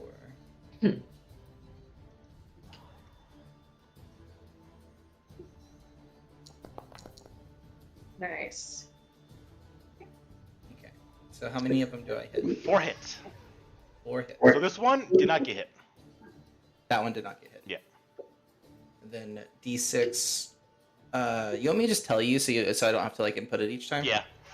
Okay, number 1, 6. The damage is the same for all of them, right? It's just you have to roll to hit them all. To make But it then fast, we'll do that. We'll give them all 6 damage. Okay, all 6. I rolled a 6 on the first one, so they all get 6. Sweet. I think that's how it's supposed to work for those types of attacks. I see. Just to make it fast, I think it would. Yeah, they all get hit. And they'll go, what the hell is that? Alright, Then I'll Chase. take my last movement back. Alright, so you darted forward, unleashed a bit of a torrent, and then I believe we'll pass it to Jen. Let's see. Then just as my bonus action, I said, I told you you wouldn't want to do this. So I'm still hidden, correct? You are. All right. So I'm going to. I don't know what the distance is on these feathers. 20 feet. So I think the only one I can reach is this one. So if I'm trying to stay stealthed, what is it for my movement? My movement is less or no? We'll go with half movement if you're staying stealthy. Okay, so I have 20 feet of movement then. So I will move up to. Oh, I don't. Oh, we're not locked, so I can just move? Okay. So I'm going to go here. And I'm just going to hit the 2 that are closest. I'm going to hit. How did you say I multiple target? Hold on, Alt, and let's click on who you want to hit. Just like that. It's not letting me target both of them. If you hold on. Oh, yeah, I got it. Left click, not right click. Yeah. Okay. So I'm going to hit the one closest to me with the first one and the one farthest with the second one. All right. So, boom. Attack.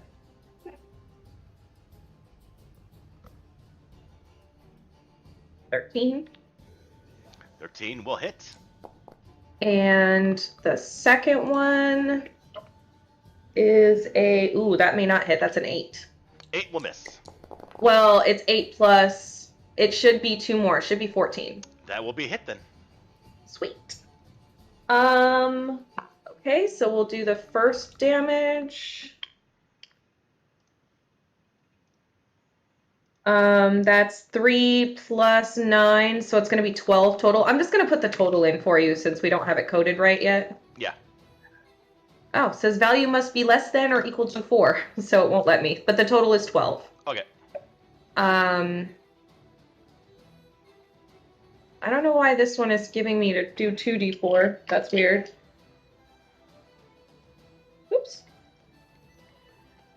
It's another 3, so this one's gonna be 8 total. So I can actually put. I don't know why this one has 2d4. That's weird.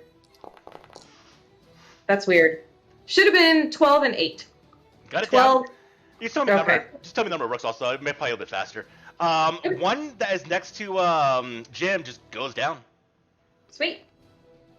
And then I'm no longer hidden once I hit them, right? Yeah. You're no longer hidden. Okay. Don't think. Oh no, I have to use my bonus action to throw that extra feather. So I, at that point, am gonna go back 5 feet, which is what I have left. Maybe? Yeah. That's it. All right. And now them seeing one of the guys drop and goes, "No, Jim!" He rushes past to well attack the ones that are assailing his friends. Now him running past you, Jim. Do you attack him? Yeah. All right. I'm gonna give him a rabbit punch. And oh yeah, he could kill him, huh?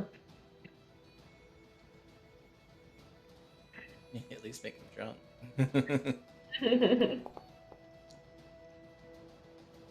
10. A 10. Does a 10 A hit? 10 will miss. Damn. So he does get past towards Lucan. As soon as he gets within 5 feet of me, I'm gonna use my reaction to back up 10 feet. Okay. You jump back and he goes to shank you, Chase. 1 second. I might also have that. Effects. What would that be under features, probably? I have evasive fighter. That's what I get it from. I have evasive fighter as well. And you can also do that. I will also... No, I won't do that. I'll take it. If he can move. Hmm? If he can move. Did you roll a natural 20? Yeah. Oh, I said I'd take it before I knew, so I'll take it. Oh.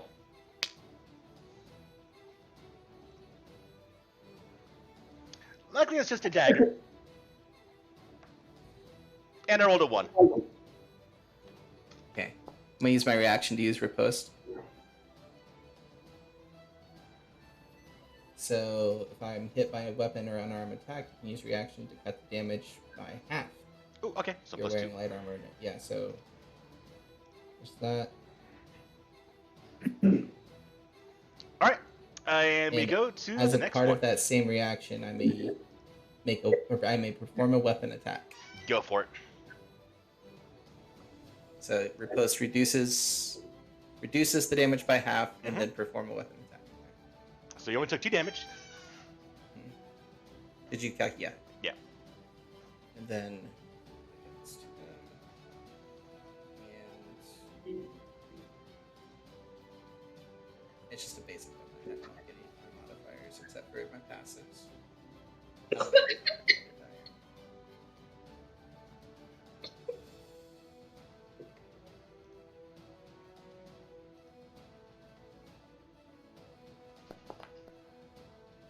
Well, that'll unfortunately be a miss.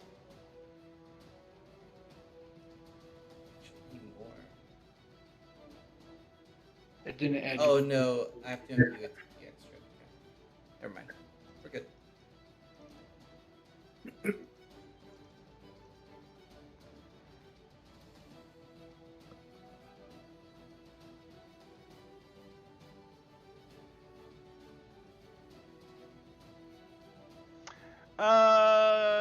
You don't start with any, Jenny, but if you can afford it, you can probably buy one.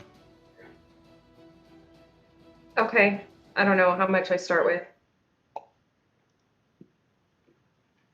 I don't have any money on my sheet either. Yeah, just get a basic light armor. Okay. Just like a leather armor. Yeah. Basic leather. Okay. Alright, now this one's seeing you attack his friend. He's going after you, Jim.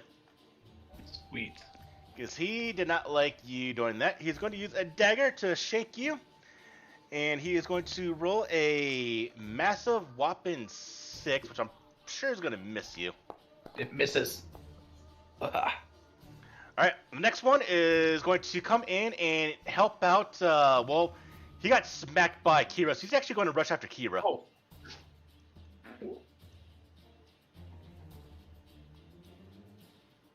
But he pulls out a gun.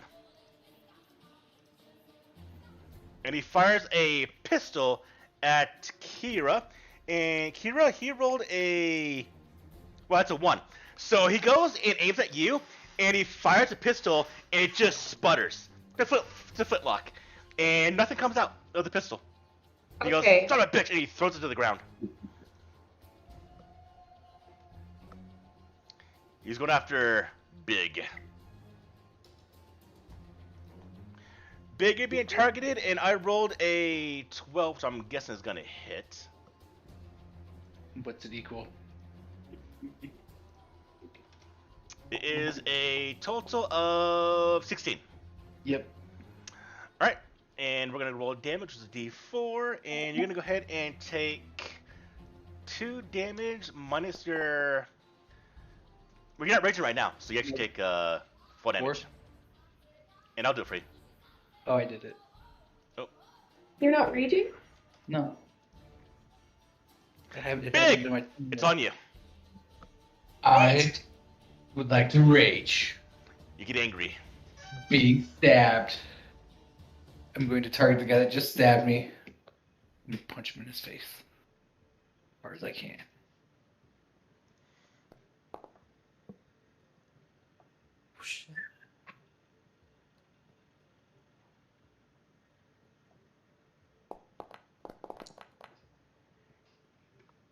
Well, that will definitely hit him.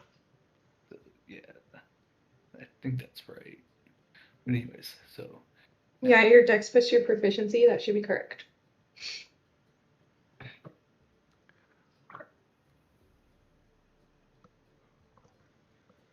Let's see if this comes out right.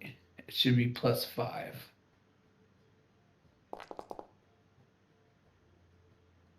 Wait, yeah. Is that right? Or is this +4? It's supposed to be +5. Alright, so 9 damage. Okay.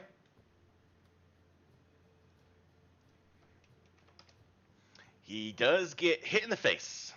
And then that is my turn, so in turn. Alright, and this guy next to you is angry. He also seems to be the leader. He's actually the one that was talking to you. And, well, he does not like what you just did, and he is going to try and club you in the face. And I rolled a 7. For a total of 11, which misses you. Alright, so he tries to hit you and misses. We go to round 2. Arukin, there's a guy right in front of you. There is. We got a couple injured. We got 1 dead. There's a guy right in front of me, but I don't want to attack him. I look back to Kira and be like, I'm going to help the big guy. And go 1, 2, 3. Can you avoid attack of opportunities? No. Yeah. So he's going to try and smack you. Okay. He rolled a natural 20. Yeah. I was trying to kill you, Chase. Yeah. Alright, so let's see. Damage-wise...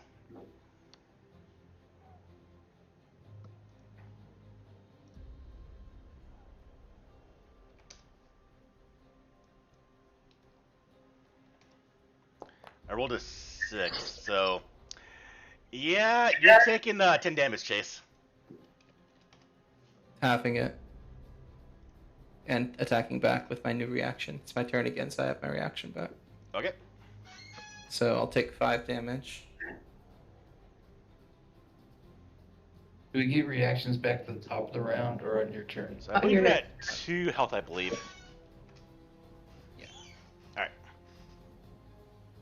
And then I attack back with riposte, not my action.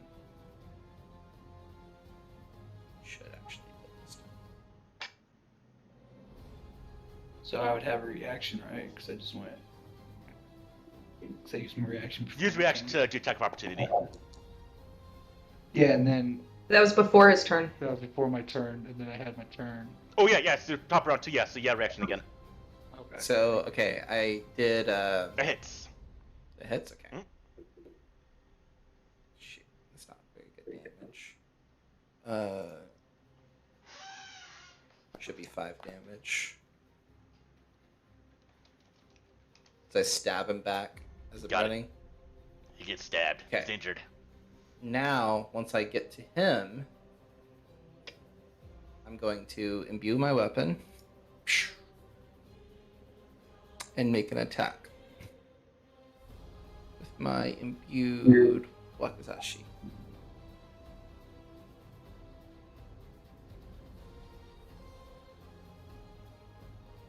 What the heck? Where is all my stuff?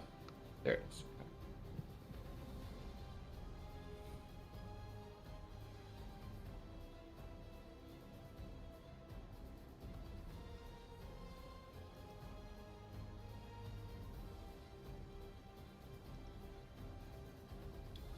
Actually, if you want to expedite this, you just tell me your total attack roll. Want to make it fast? I've got it all coded. Okay.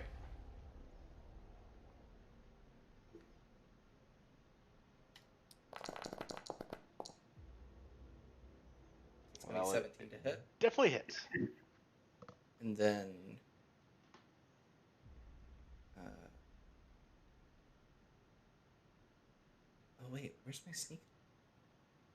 Why can't I edit this, Paul? Actually, it's the same thing. There's a locked option on my side, which you don't have on your side, it looks like. You know what? Chase, finish your attack, and I'm going to turn off a module that I think is keeping the thing locked. Okay. I'm gonna have to tell you the sneak attack damage. Okay. Just give me the full damage amount.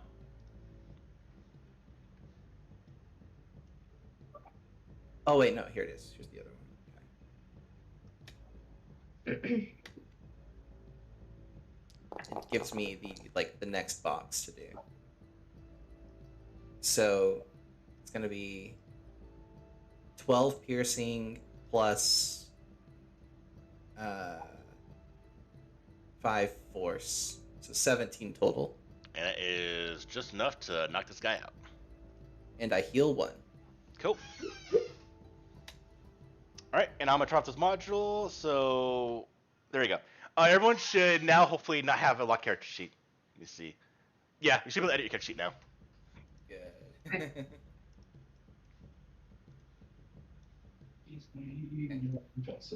Alright, Okin, are you finished? I am. Kira, it's on you. And I did Alright. edit your feathers. You first should do actual correct amount now. Well, plus 2. Yeah, I put that on there. Well, we won't always be in dim light, though. So, you know what I mean? Actually, here's I'm going to take the rest of my movement. Okay. Oh, okay, that's good. That's good. But for now, I am going to basically same thing. I'm gonna check my feathers, and then I'm gonna run over to Aukin. So let me go ahead and the first one will hit this one. The second one will hit this one. All right. And attack. I'm gonna use my fancy jade dice. Ooh. I think an 8 hit. I don't know if this will. 13 just hits. It's very good. And the second one is gonna hit as well. Awesome. Okay. And then, so the damage for the first one is, hey. And the damage for the second one is good. So the first one takes 10 damage, and the second one takes 3 damage. They are both very hurt. Okay? All right. Oh, that's not correct. 11 damage and 4 damage. Nope, still wrong. I'm sorry. I have to do this in my head. So they get an additional +5, so 13 and 6. I'm sorry. It's confusing, but I get +2 for it being dark. Sorry, +3. The other +2 is if they haven't acted in combat, so it's just +3. It's 11 and 4. 11 and 4. Final answer. Okay. 11 and 4. They're very, very hurt. Okay. They're so hurt, in fact, that they're going to be cowards because that's what they are. And both these guys are going to essentially run the hell away. Does he pass me? Not quite. Well, they probably would have gotten an attack of opportunity on me because this is wall right here.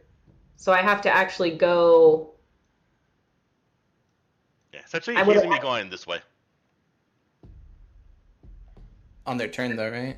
Yeah, I would have run past them on my turn, just so you know, if they wanted to swipe at me or whatever. Now, they're retreating. He's Okay. already taken his reaction this turn anyway. Oh, that's right, yes. Alright, he is dead. He's also running the hell away.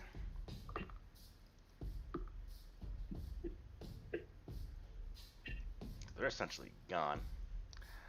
We have this one here who's also I dead. didn't make it off the screen yet.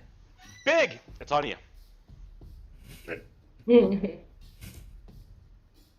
didn't make it off the screen yet. I saw them. What are you talking about? They didn't make it off the screen yet. They just disappeared. They vanished. They poofed. They're ninjas. Hmm. No, I know ninjas. Uh-huh. I'm just That gonna ain't turn them. around. Go ahead. Oh, sorry. I'm just gonna turn around, like, and then smile at him. And I'm gonna punch him in the face. I'm going to fist his face. Go for it.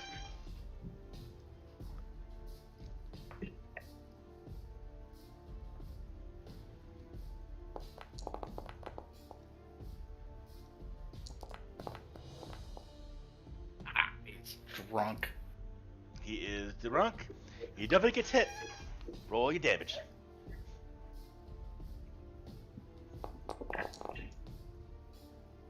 That is correct damage. Not enough to Oh, kill yeah. him, but he does get hurt. And then I had a question. Yeah. On topic. So I have this feature. It's called Commander. Mhm. Right. It says using your bonus action for the next minute, grant your allies who see or hear you a moral bonus equal to half the chosen attribute modifier. For that inheritance. It's your heritage. So, what's your main bonus? My main stat's strength, All right, and what's the bonus on it? +4. All right, so it's half of that, right? Yeah. So So they get +2. so their attack rolls. Yeah. Okay, and then the second part is it just says that can see or hear you. Like there's no distance. Well, I mean, as long as they can hear and see you, so. Okay. That's just for later. But yeah. And then I will move right here to block off his path. He's going nowhere because I'm mad at him. Well, he will actually see an opening, and the fact that he's by himself now, he is going to actually go this way, So do I get to attack him again? if you so want. Like, yeah, I want.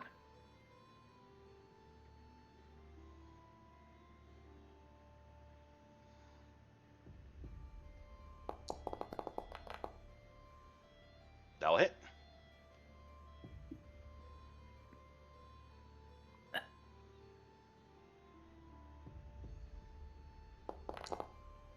Oh, that's actually a 10. Because of the thing I have, I get half my Enough? bonus. First time.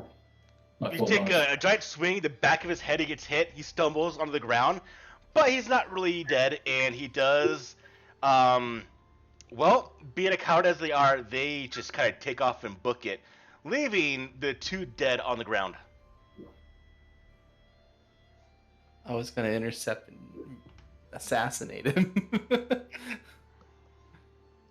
But Yeah, I was standing here to kind of block you, And I was gonna go like under your legs or something and just go out there. yeah, no, I'm gonna Or just like fine. push you aside. I was gotta get these guys. They hurt me.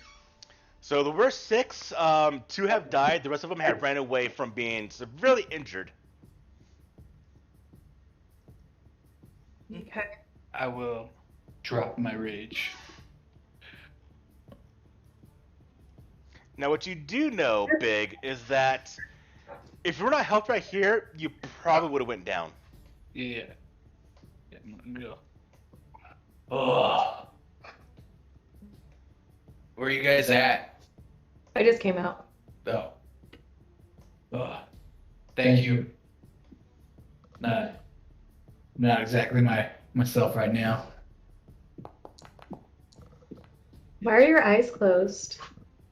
Huh? Why were your eyes closed? When you were talking, you're like, thank you. My guy's tired. Oh, okay. He got hit by a wave. The Sure. ocean punched him in the face, and then he got punched in the face. Yeah, us too. My guy's tired, and because I'm missing a couple of my bottles, I'm extra tired. What are those bottles for? Wait, is this all in character? Yes. You said I don't even know with you sometimes. I thought you were making fun of the way I was talking. No. Wow. Yeah, I need to replace some of my shimmer bottles. That's actually where I'm at right now. So I'm Your gonna- shimmer, and you don't see me, but I'm talking from around the corner. Your shimmer bottles. Is that your crazy-eyed friend? Great. That's not a bit. I mean, sure. Yeah. Yeah. It is me with yours. Yes. Oh, yeah. Yeah. Well, Who are those guys, and are there more? just walk and talk, guys. Walk and talk. I need to. Yeah. Come on. If you Friend- pass out, where are you going, so we can take you there? Oh, I'm going to Esther on the Yes. upper level. S. How do you say it? I think it's ESKER. Yes. Esker. Esker. Is it Esker? There you go. Yeah, I'm going to Esker. Okay. I guess we can just ask around. Like, do you have like a general? He's he's on the upper level. Let's go. I'll start. I'll let him know like he's up here, just in this area. Then I'm just gonna start charging along again. So Logan is incredibly on guard still because he wasn't able to take everyone out, so he's expecting an ambush. So, I was kind of, hey, friend, what is your name? Big Jim. Big Jim. I know you're in a hurry, but my friend here, the one with the eyes, got real hurt helping defend you. So, do you think we could like hang for a minute? Do we need to go like right this second? Like how long's a minute? Like an actual literal minute, or like Never mind. it's like I need to get this fixed. Mm-hmm. I can stay hidden. That'll be fine. We can rest when we get there. It's fine. I'm going to. So I don't have any way to cast this Cure Wounds at second level, but it should be second level. Okay. But it doesn't allow me to do it. So You have second level spells already? with ability, yes, Oh. I can do it 3 times a day. I don't really need a second level one. It's second level or nothing. Okay. That's all it is. Yeah. Just take it. Yeah. At 9 hit. So I rolled a 3 and a 2, so I'm just gonna put in here. 5. Mm-hmm. Just take it to heal yourself. Yep. So 7. Back to full HP. And come on, let's go. We'll go with Big. I just want you to know that I only have one of those. It's fine. I don't expect to need it again. Now, luckily, because this was a small gang in this area that you probably beat the hell out of, so as you're going through the rest of this mine shaft towards the upper level of Zon, no one really gives you any trouble.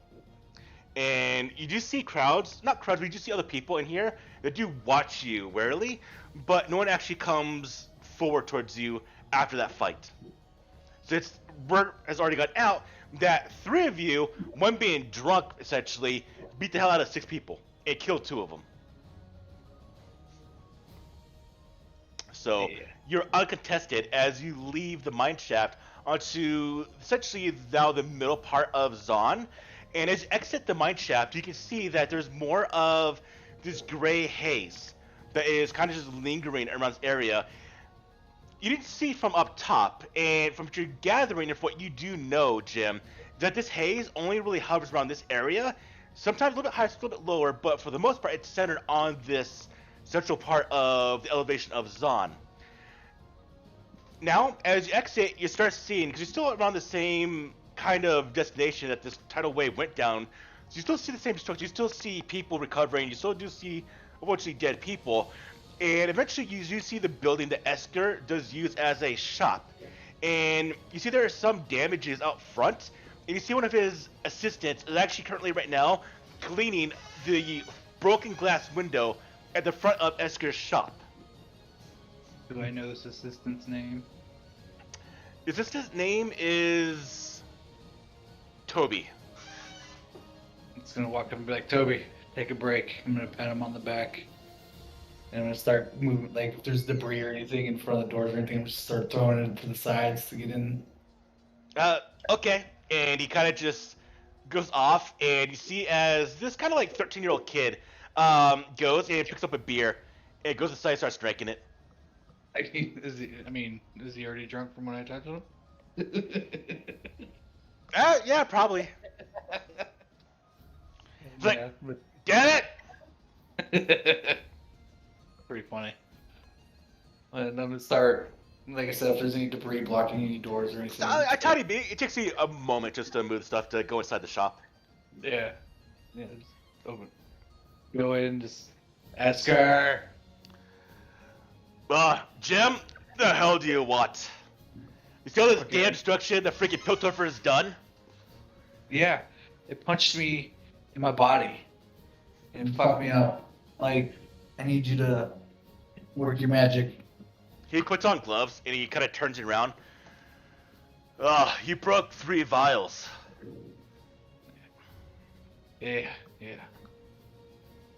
Get it. Get it right, man. All right. As you're talking, Ukin and Kira, what are you two doing? I am gonna post up in a chair somewhere and hit myself with like a little breather. 30 minutes or so, however long it takes for him to get fixed up. You get what I'm saying? All right. What about you, Ukin?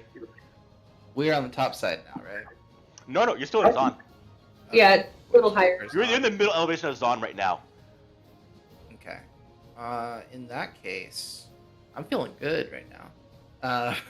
Welcome. Yeah. I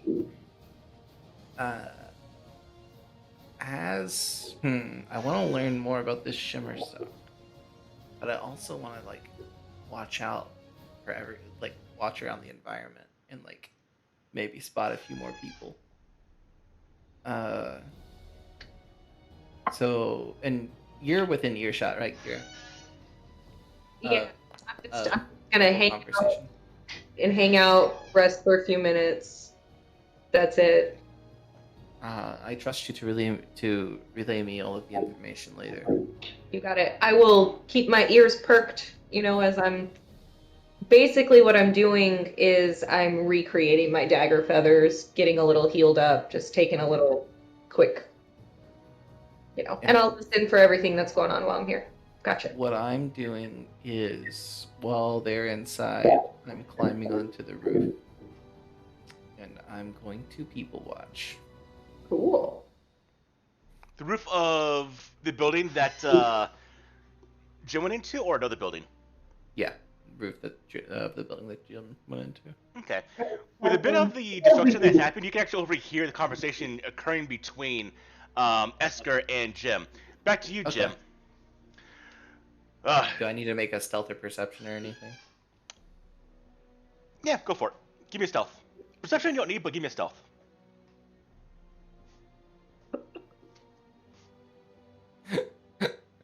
Did you just? I know what you did to yourself. I know what you did. Yep. Yep. Chase, Chase me? I'm gonna send you one of these because it teaches your dice to behave. All right. Chase, you go to the top of the building and start to overhear the conversation. We'll get back to that one in a second. All right, to you, Jim. Esker looks at you. He turns it back around. You know these vials aren't cheap, and keeping your ass up is actually really expensive. This one's not going to be on the house, Jim. If you're going to need to get some supplies, I either need to get paid, or I need to do a job for me. Hey, what's going on, man? Anything for you, bro? Listen, I don't know what's going on with these people, but like, the house literally blew up and blew the dam. Like, but yeah. No, it's all those damn bastards trying to imitate Jace, trying to make their own versions of Hextechs. Nothing I'm going to touch, but I need to buy more shimmer. The pure stuff is too much for your body. I need to dilute it. But just getting shimmer itself is, well, really damn expensive since it's controlled by Silco. So I'm going to tell you, I want to get some information about these Hextech crystals that Jace has been using. Or there's some individuals that are trying to copy him. I know of one that might be a little more successful. So to get you fully supplied up again and for the next couple of months, I want you to go and retrieve one of these crystals that's being experimented upon. If you can grab one of Jace's crystals, I'll get you supplied for the next damn 2 years. But that's gonna probably be a incapable job. One of the local Zonite mages, who's been rumored to actually create his own crystal.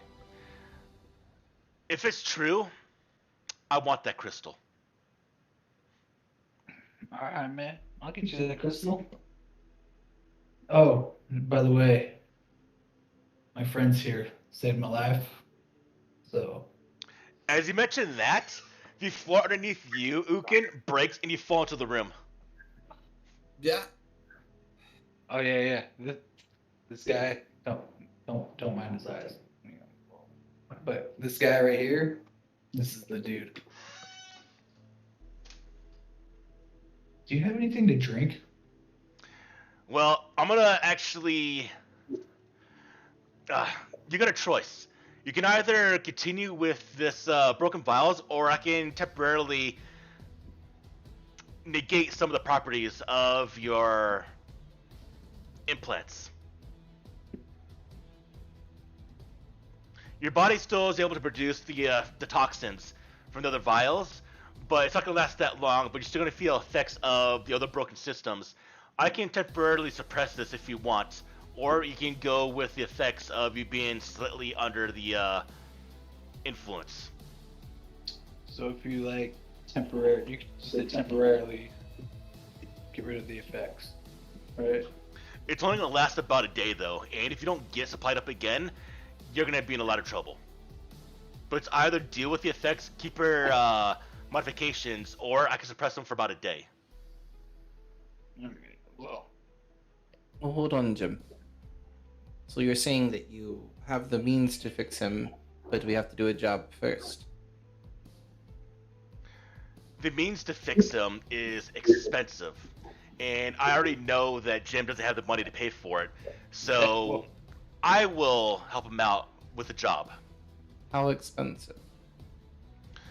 We're looking at about 1,000.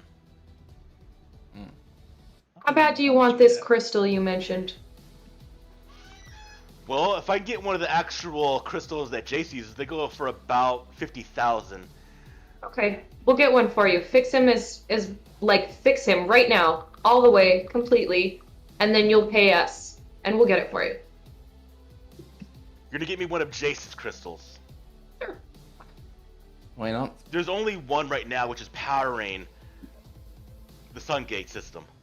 Well, that might be a bit hard. Yeah, okay, that's Why would you say there's crystals if there's only one? yeah, you said crystals. The Hextech crystal are vastly powerful, but there's also lesser quality ones that have come up made by other mages or other tinkerers that are more volatile, but they're still useful. Those are the ones I want.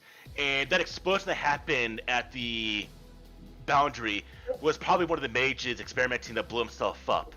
But there's some more successful tinkerers, and I do know of one that I would like to have his inventory procured, which is what I would like you to do. Okay. I mean, fix him up. Fix him up. Get him fixed. We'll get this for you because I'm interested in it as well. I want to see what it's all about. I don't know Right? who you are.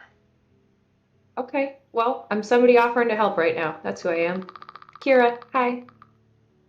Well, Kira, Little- I can fully fix up your friend here if I get the stuff, but not before. Let me see. That's the problem. We might need him to Yeah. fully do stuff. We can just take it for It's- ourselves too, guys, so that's fine. guys, it's totally fine. Just temporarily do your thing. We'll get you your shit, and then we'll be good. Don't worry. We got this, guys. Just do your thing. Do you want to suppress Jim, or do you want to go on forward? We'll suppress for now. I just go back to making my feathers at that point.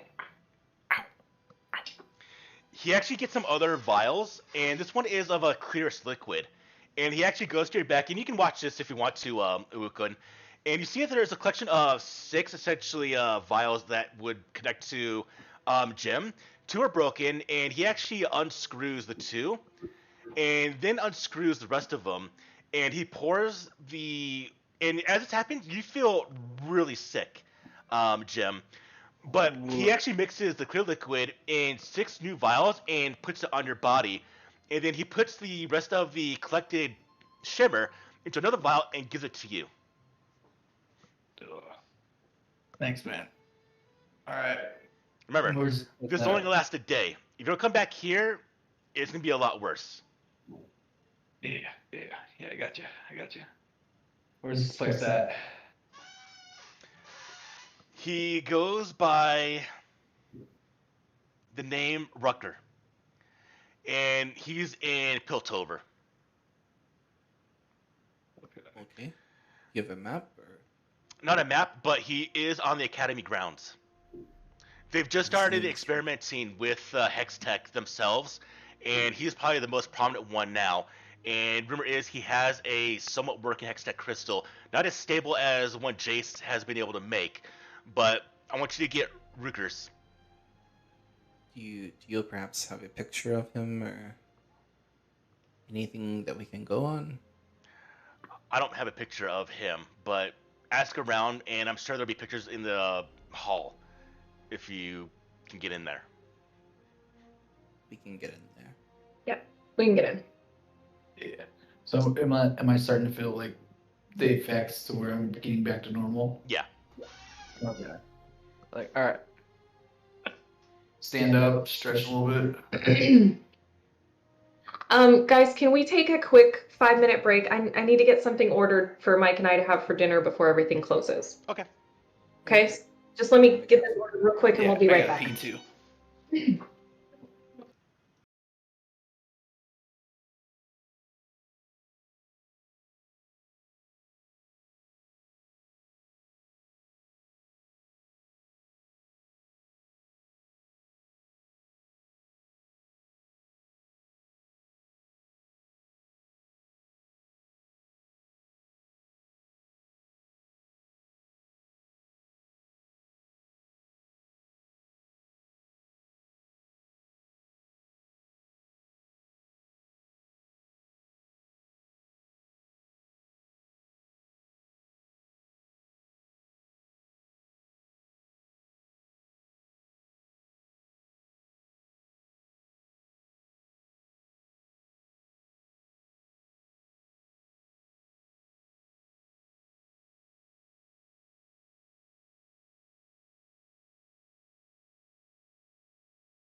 All right. So, Esker has asked you to get the crystal that Ricker currently uses as an experiment. The question is, or the detail I should say, is that Ricker resides in the academy grounds on one of the academies in Piltover, which is going to be guarded by essentially enforcers. Can you spell out that name for me, please? And would we have had enough time for this to be considered a short rest? You can take as much time as you want. But yeah, it would be a short rest here, I would say.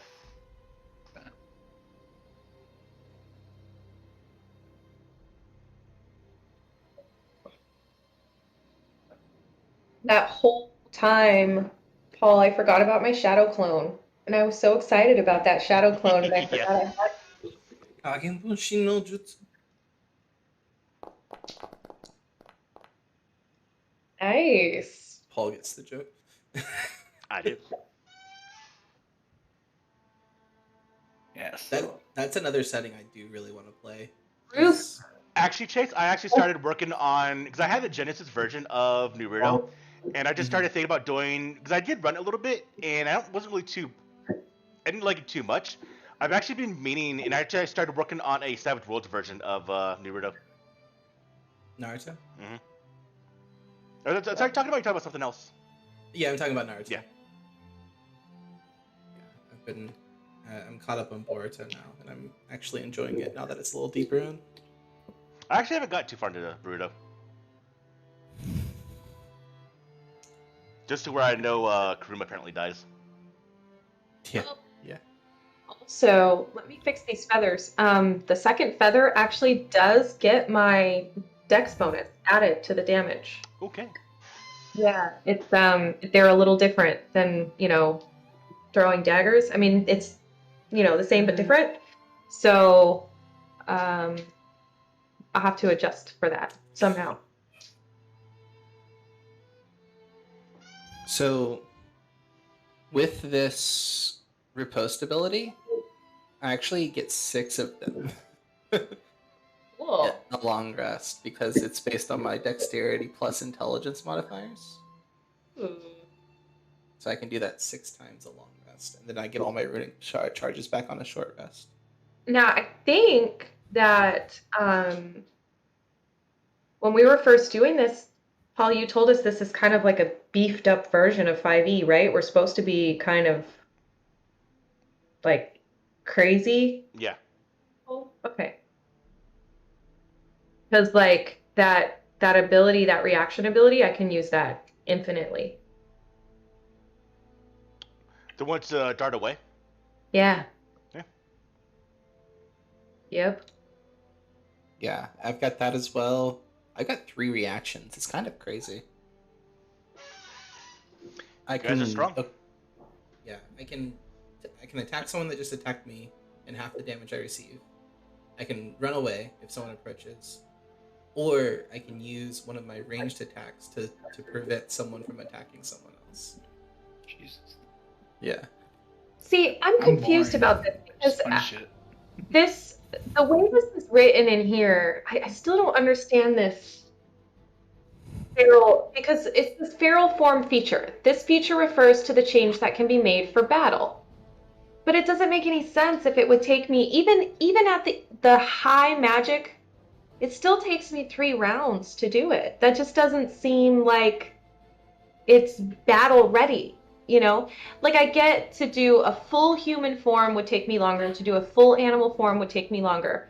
But the battle form still would take me 3 to 7 rounds to use. It That's just doesn't. because the Lothin, the one of the R, is actually the hardest ones to do feral wise. They're the least in tune with the feral form. I thought they were the second. No. When it comes to feral forms, they're the least proficient in it. Oh. All the other ones are easy to go into feral forms. Oh, And they're medium. Oh, they're medium instead of easy. Yeah. And the cat and the Kilash can't do it at all. Yeah. Oh, okay. Well, even still, I mean, I'll probably never use it, now that I know that, but Oh, actually, rephrase that. The Kalash can go into it at will. oh, Instantly, yeah. okay. Same with the cat. Yeah, the Okay. UV cat can just change at will. Dang, if I were a full Uva cat, I could do that. Yeah. But I'm only half Uva cat. But the Uva cat forms are not that strong. Yeah. No, they're like deception based and hiding and stuff like that. I know that much. Well, I really wanted the one that was the, half fox, half bird. So I guess that's Yeah, what they're good at is being in human form. so my to go into full human form, which means no ears or anything, Yeah, pretty much. to blend in. How what does that take me to do?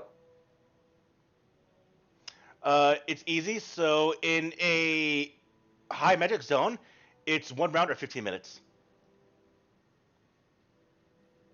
Okay, so still, I mean, I'm not going to use a full human form in combat, so it would be 15 minutes in a social situation Yeah. before us.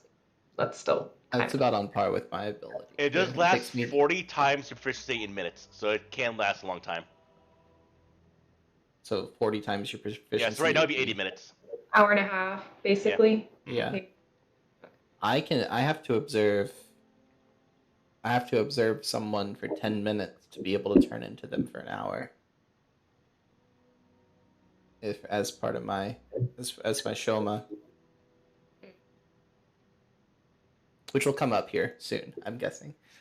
What's the Lutland normal form? That's what I'm curious about. It's like a half form. Okay. But I don't think I get anything for it. For my normal form, it doesn't really say what I your don't think normal. any of them gain anything for the normal form. You gain What? feathers.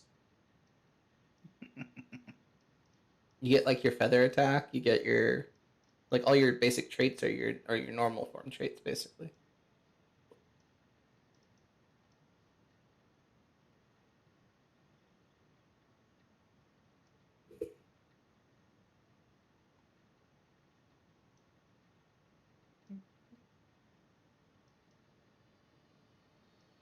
Yeah, I don't know. I thought that I got like regular strikes or something, but I don't.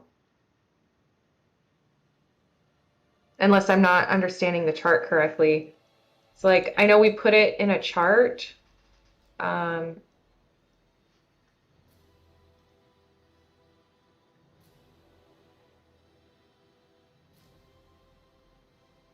Yeah, like your actual feral form, you turn into your animal form turns into an actual animal. Your feral form. yeah, my animal form I turn into an actual fox. Yeah.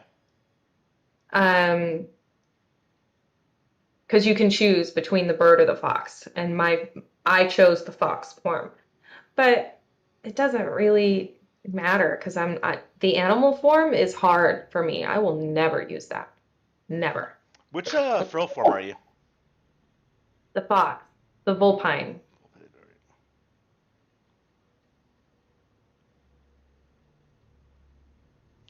So the only benefit of being in the feral form is you have advantage on perception checks, and you get claws. Yeah, which it's 2d6 plus my dex mod slashing damage. Yeah. I mean, that's way more than anything else I have. But I can't use it. You know what I mean? Just kind of like, okay, whatever, it's there, but Pretty much you have to really prepare to use it, essentially. to start 2 hours before. We're gonna get a fight 2 hours from now. Yeah, like. Well, no, you can go to the form. You can prepare for it in the battle form before battle. You take like a minute to prepare. Yeah. Or 10 It's just the minutes. battle form is not really sociable. It only lasts like a minute. I would have to take 10 minutes before combat to get into that, and then it lasts for 7 rounds? Yeah. So basically, we'd be if we're ambushing, that would work. I But- guess it's situational, No, but it's Yeah. 1 minute to go into the combat form. Oh, I thought you said it was 10 minutes. No, it's only 7 Yeah. rounds. It's like a minute. That's how long it lasts, right? No, that's how long it takes to go into the form. It lasts Oh. it'll last 10 rounds. Okay. So Okay. a minute to go Yeah, into the form, a minute. and a minute in the form, it's not or 2 minutes in the form. as bad if we again, I still think it's pretty situational. I don't know where, like, a lot of our combat pops up unexpectedly, so I don't know that. I mean, maybe for Like, what I could have said is you could have actually turned into that form at the beginning of the cave or the mine. and then just hoped we ran into something our first minute in the cave. Potentially. I mean, it lasts 10 rounds, so. Yeah. So I just don't. I mean, we'll see, but I don't foresee it being used very often. I had thought, I think when I first started creating the character, that was part of, kind of what she is, but I don't know. Who knows? Maybe if we have like a big bad we're trying to confront, I could at least use it for that, maybe. Maybe there's traits or something later on that can make it better. That's what I saw. But we don't have access to like the runes and stuff. But... I think you're overthinking it. I think preparing for a minute before a potential fight is easy to do.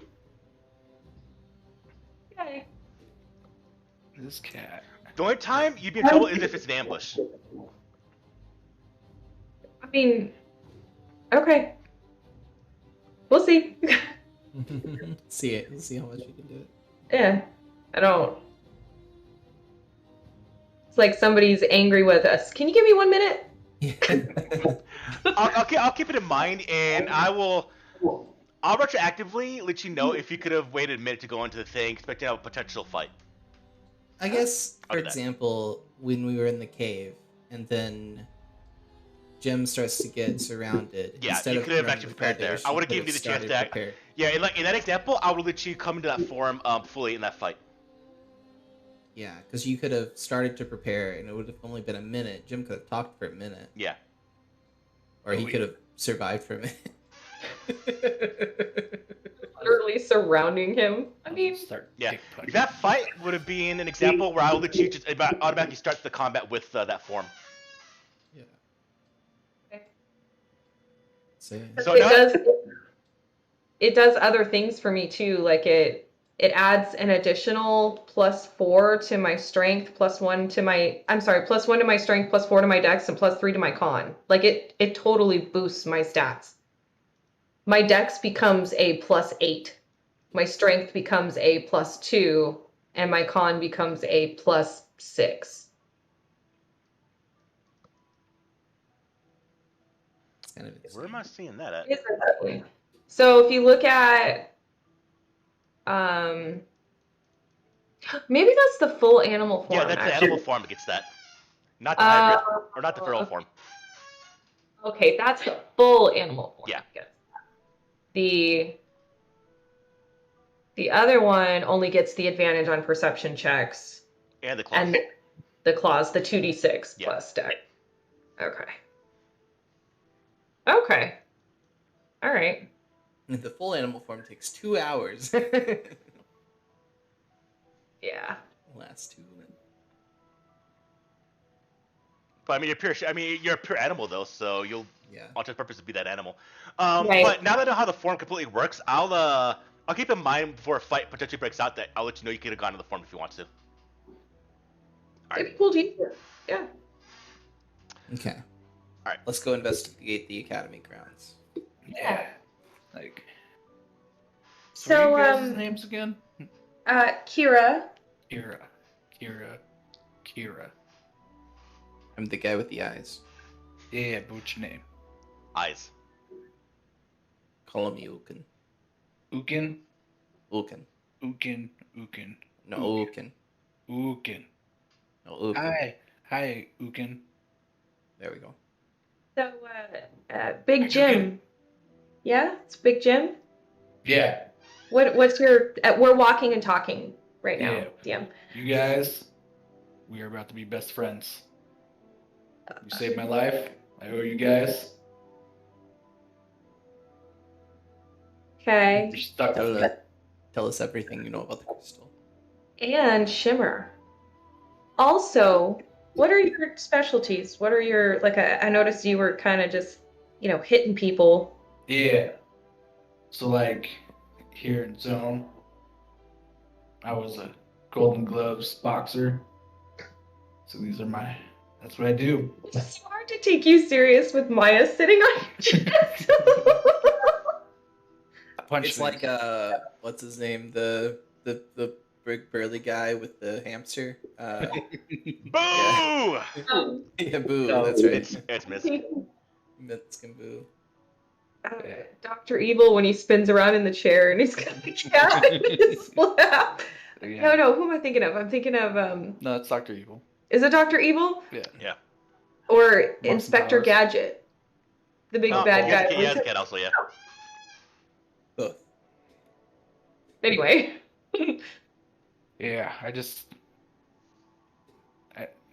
never really cared for weapons. Just punch things. But yeah, I want to thank you guys.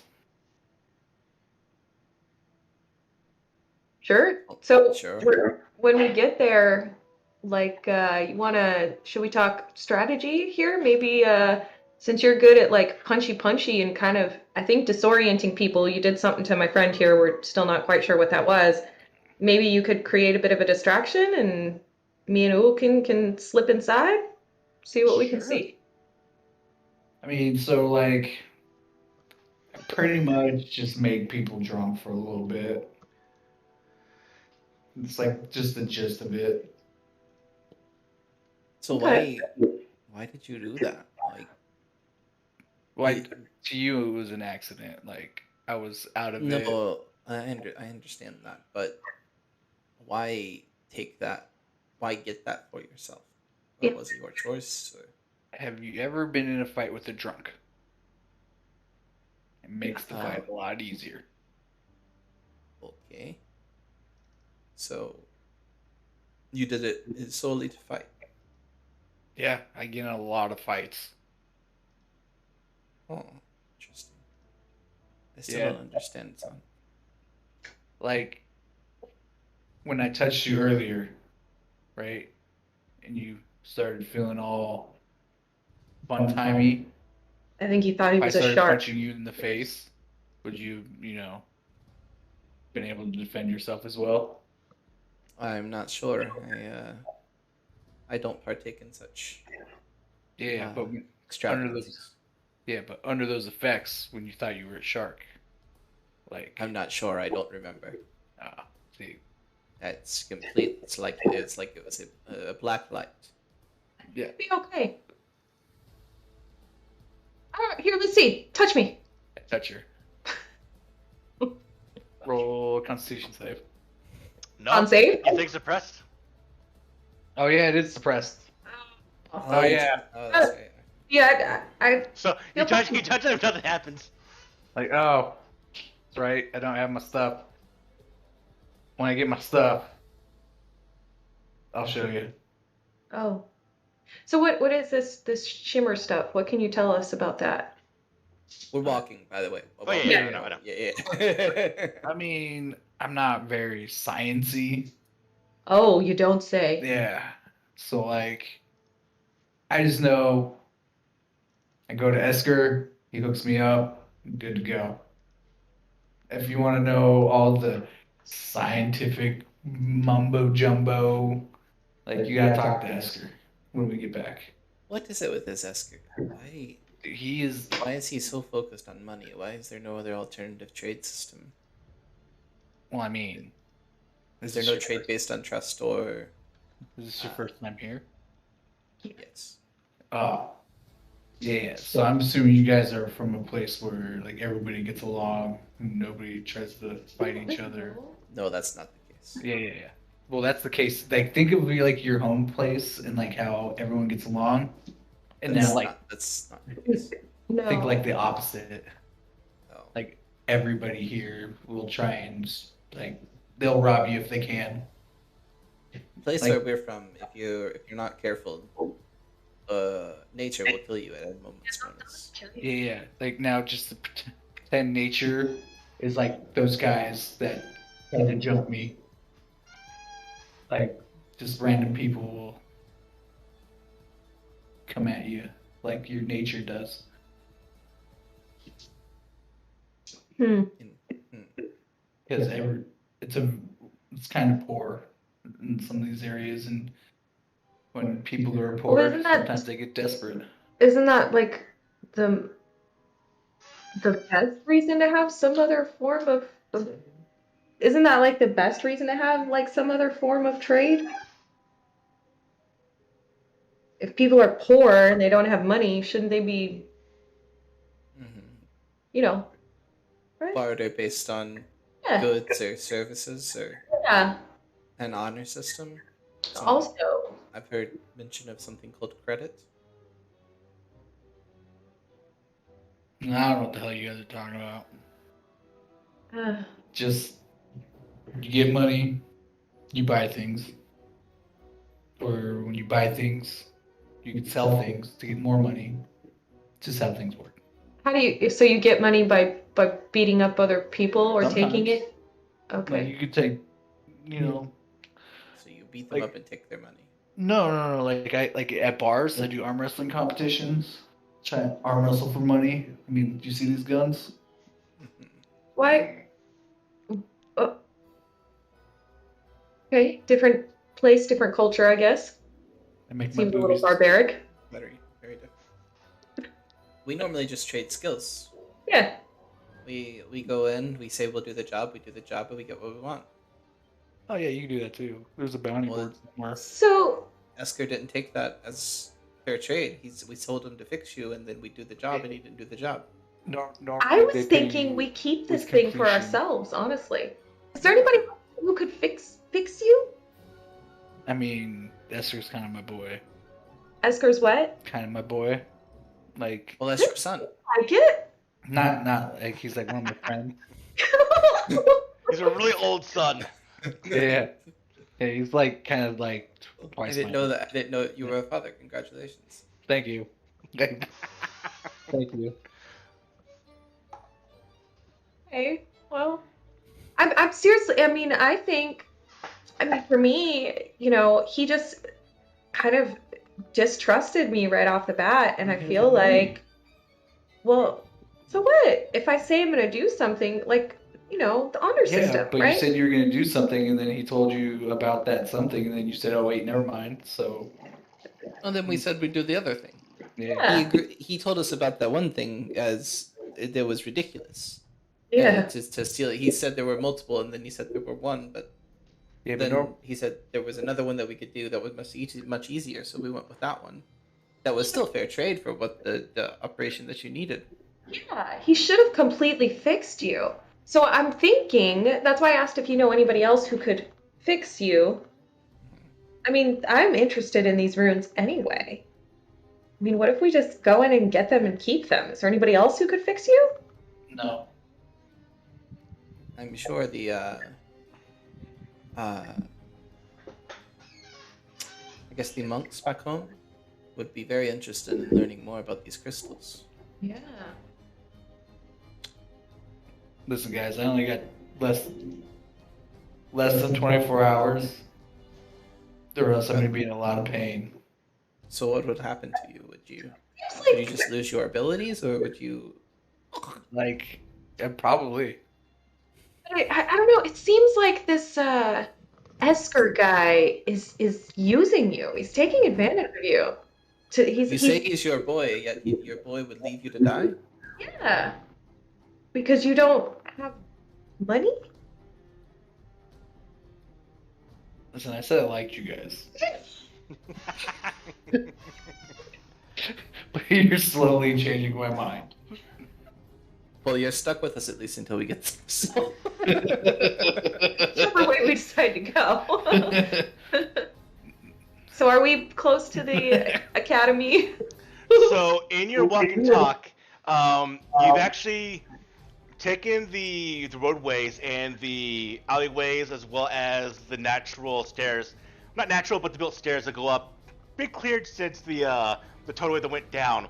You've gone from the middle section of Zon to the upper section of Zon to the lower part of Piltover, and the academy sits around the middle to upper section. So you've been moving for about, I'd say, a couple hours, and you're now in the bit of the wealthier part of Piltover, a much different scenery, and environment, clean air, clean buildings. The streets are cobblestone, very very colorful, very very bright compared to the dark, the damp, the oppressive feel of the Zon area that you found yourselves in after the fall.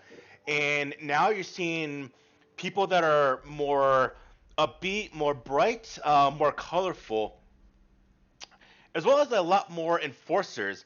Now, to you two, Ukin and Kira, you kind of blend in easy. There are going to be other Vastaya, other people here, but you, Jim, are causing some enforcers to actually give you a longer than casual glance as you walk by, as your implants are drawn some attention.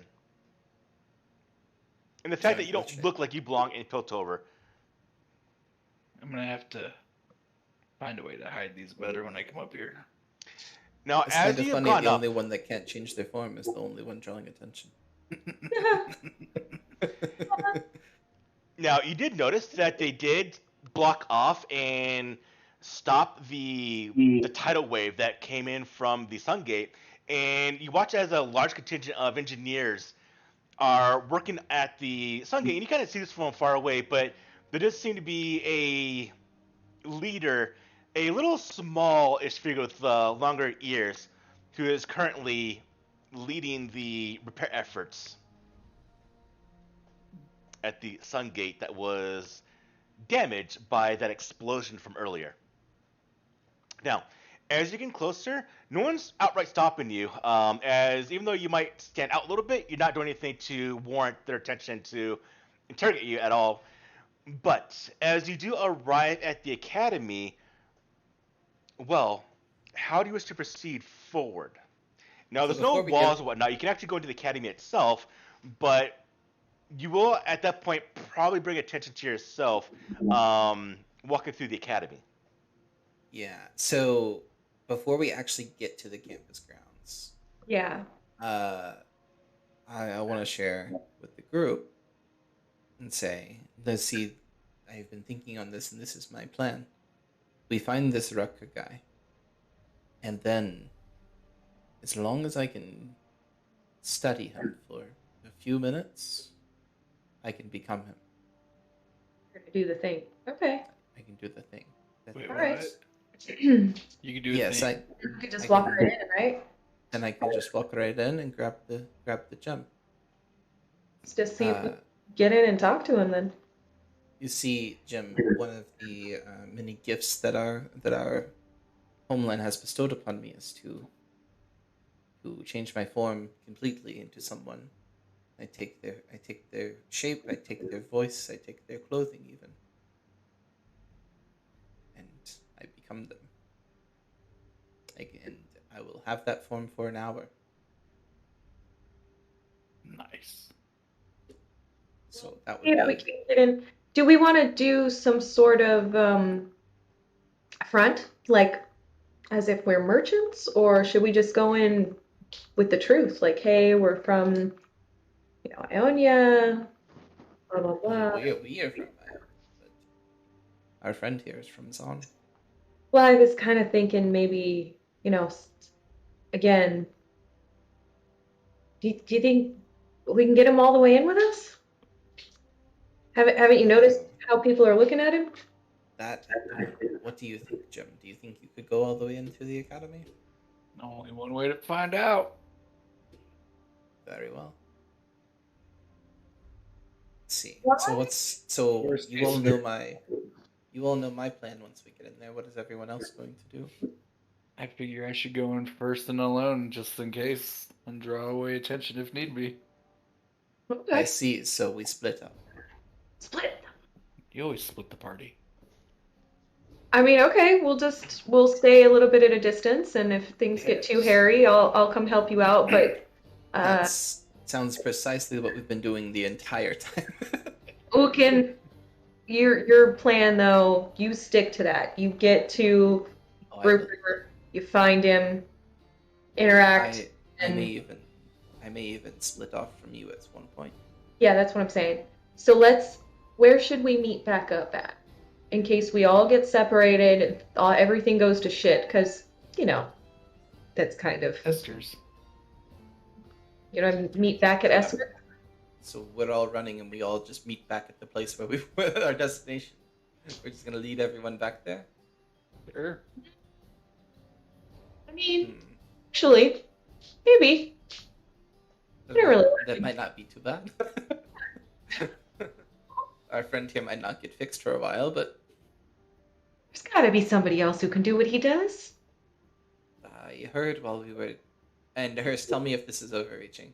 I heard while we were down in Zon, there was another guy that dealt in Shimmer, some guy named Silco. What you know, Jim, is that Silco is the one that controls Shimmer. So technically, yes.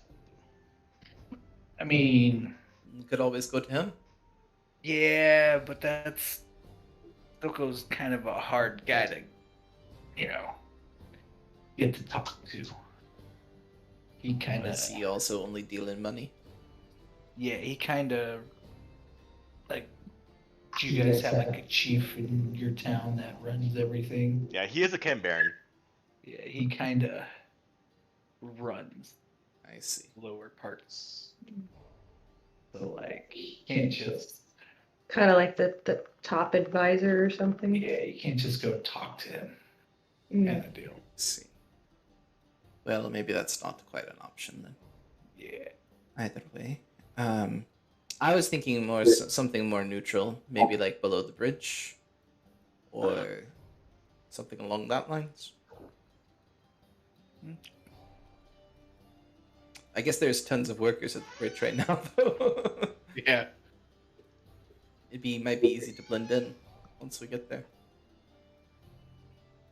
We could go back to the We just meet at like the. Is there like an entrance to go, like a stairway that goes down to the lower levels that we walk through, or There's gonna be many of them, so you can go to one of them if you wanted to. yeah, just be like, why don't we just meet at like the entrance to head down to the lower levels to get to Esther's Okay, we can do that. that we came, like the go back when on the way back.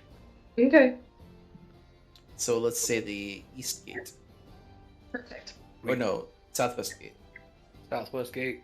Deal. Yes. All right. I Yeah, I think knew I'll start it. walking in. Okay, Does so the geography make sense, Hurst? Yeah. Okay. Yeah. Okay. All right. Well, let's do this. We're gonna go in a little bit at a distance behind you, and then we'll go from there. Oh, I'm We'll give already you gone. like Already walked in. 60 feet of leeway. Okay, bye. Kira, I'm very curious to see what he does in there. So you walk into the academy grounds. Jim, Yes. where do you go? I'm just going like right into the middle, like or whatever I perceive to be the middle. I'm just gonna start looking around. Do I notice anybody like watching me? Oh, here we go. There's a map. Oops. Does it say Chase? I know it did that on the last map too. It says Mike, Yeah, Chase, and Jen. It's a prototype. I'll change it after the game. You can double right click it and change the name there if you want to. So Go to the which settings. way? Oh, so we came from here. Yeah. I walked. So as you go into the middle of the academy grounds, there's a lot of activity. There's a lot of people going back. There's a lot of students going back and forth. A lot of faculty. For the most part, you're kind of being left alone, as they're more interested in their own studies, their own work. but eventually you do see a actual enforcer who sees you, and you're kind of just standing there looking around.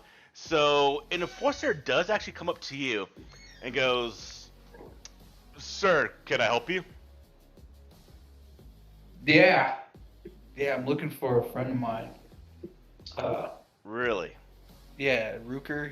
He said he was around. He said he wanted me to come. Like, what time of day is it? Is it 10 p.m.? No, that's. I haven't actually been using it. We'll go. It's probably around 3 p.m. He said, yeah. He told me to come by a little bit afternoon, and it's my first time here. I don't know. I don't know. He said he was in one of the buildings, but I don't know which one it was. You happen to know who he is? No, Where he's at? No. don't cause any trouble. And he walks away. Go to give me a perception roll. Perception.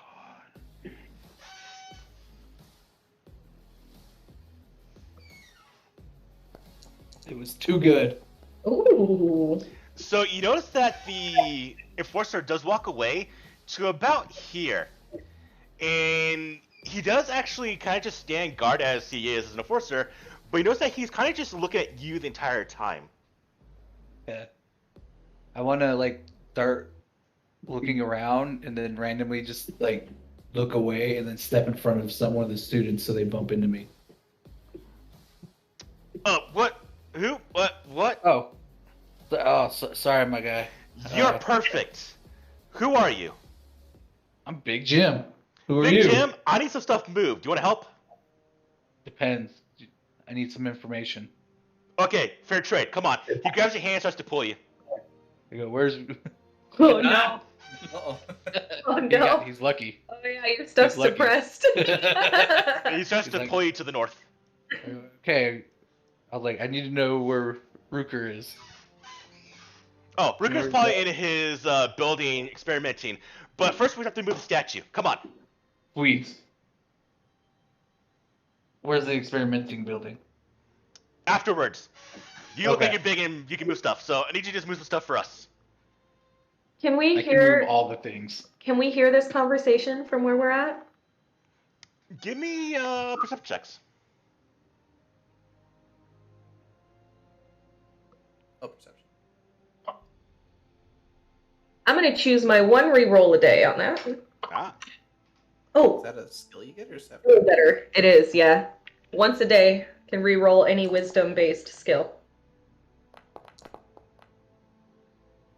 You can Hey. kind of overhear they're wanting something moved, and so they're pulling the fact that he looks big.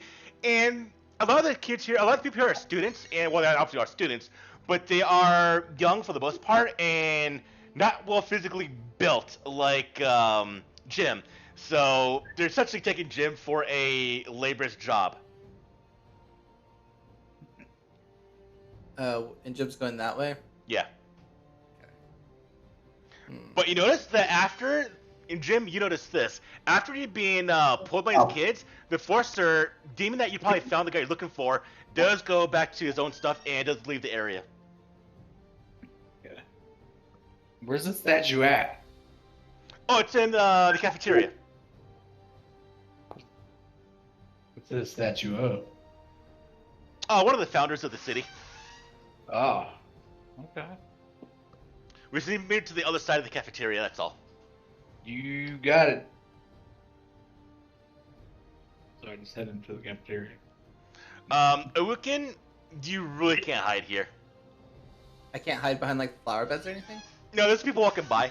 Like, behind you, next to you. All Okay, about. what about up here? If you want to climb it, yeah. I can climb real good Most days. most days. I actually can just jump right up there. How tall is that? That's probably about 20 feet high. So like glancing up there, is that like a balcony to someone's room or is it just like an overhang?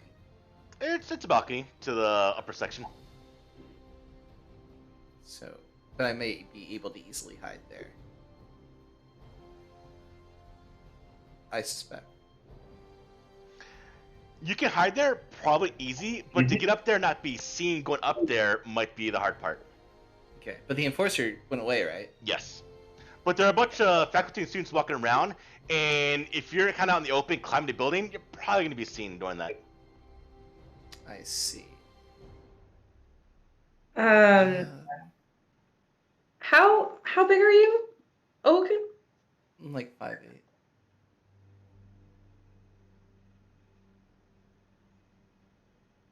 Yeah, I don't know if I could lift you. Like, I don't know if I could jump with you. So what if I instead use my stealth to act inconspicuous and walk through the building? You can definitely try that. Just blending in. And I want to walk towards the cafeteria, and I'll say to Kira, Going off Hi. Assassin's Creed, walking. I don't see any good spots to hide, and it would be very blatant if I climbed on the roof here. So I suspect the best way for me is to just try to blend in with the crowd. Yeah, wish we had some way of communicating over distance. That would be helpful. You just gotta scream. You two watch as Jim goes into the building. I will follow behind Jim. What do you plan to do? I'm gonna try and stay with Jim. I was hoping we would get some more direction on where Rooker is. You said he was in the experiment lab. Yeah. Uh, Let me just. I'm gonna find somebody walking by, and just. Hi, excuse me. I'm sorry. I have seemed to have lost my way. I'm not from here. Can you point me to the experiments lab, please? Oh, that's the way. Is there like a building number on it, just in case I get turned around again? It's building 4. Thank you. Thank you. Just walk him. Then I just look at Wukin. Want to just go? maybe that's it. But how will we know who Rooker is? Our employer didn't really have a picture or anything. He's very bad at what he does. I have no problem just walking through the hallway shouting his name. And I'll just get his attention and I'll talk to him for a while and you can just observe from the shadows? That sounds like a fair deal to me. Alright, which one's building 4? Like maybe this one? Let's go to the south. Mike, Big Jim, you get into the cafeteria, a lot of people are there, and you see one of the founding fathers of the academy. Here's a giant marble statue, probably about 300 pounds. And you see that they're actually raising another statue, and they want to move this one to the other side of the cafeteria. And there's a couple people looking at there. There's a semi-crane that's been set up to move this thing, but the kid that's been grabbing you goes, "Hey, we got some help! All right, big man, go ahead and move it." Step aside. Watch Magic in Yes. action. What am I rolling? You roll me athletics. Athletics? Oh, Mhm. even better. DC is going to be I 15. beat it. Okay. So you just go and grab the statue and just, you just kind of carry it.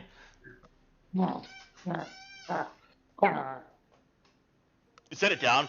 All right, thank you. That's all we needed. You. Oh, yeah. Where is he? You said Rooker, right? Yeah. Bit of an oddball. He's in building 4, the experiment labs. His own dormitory is there too. He tends to stay in his room the entire time though, so I don't know what to tell you about that. But His in building 4. yeah, there'll be a list there you can find. Okay, and where's building 4? It's across the way, and he points in the same direction that Kira probably moved towards. I say. Thank you. Nice. Give him a nice firm pat on the back. And I turn around. He gets going forward. Yeah, damn, that hurt. All right, and he kind of leaves to go with his buddies. So I imagine Kira's already on her way down, Yep. and I'm hanging back still in this kind of shadowy area. And what are you doing there, Jokin? I was hanging back because I was gonna let Kira enter first, and maybe Jim comes out by the time I start moving. Yeah, you see Gemfly come out of the cafeteria. Yeah, I walk close to him, but not like directly at him. And I just say, kind of throwing my voice towards him, and one of my eyes kind of goes whoosh and looks at him.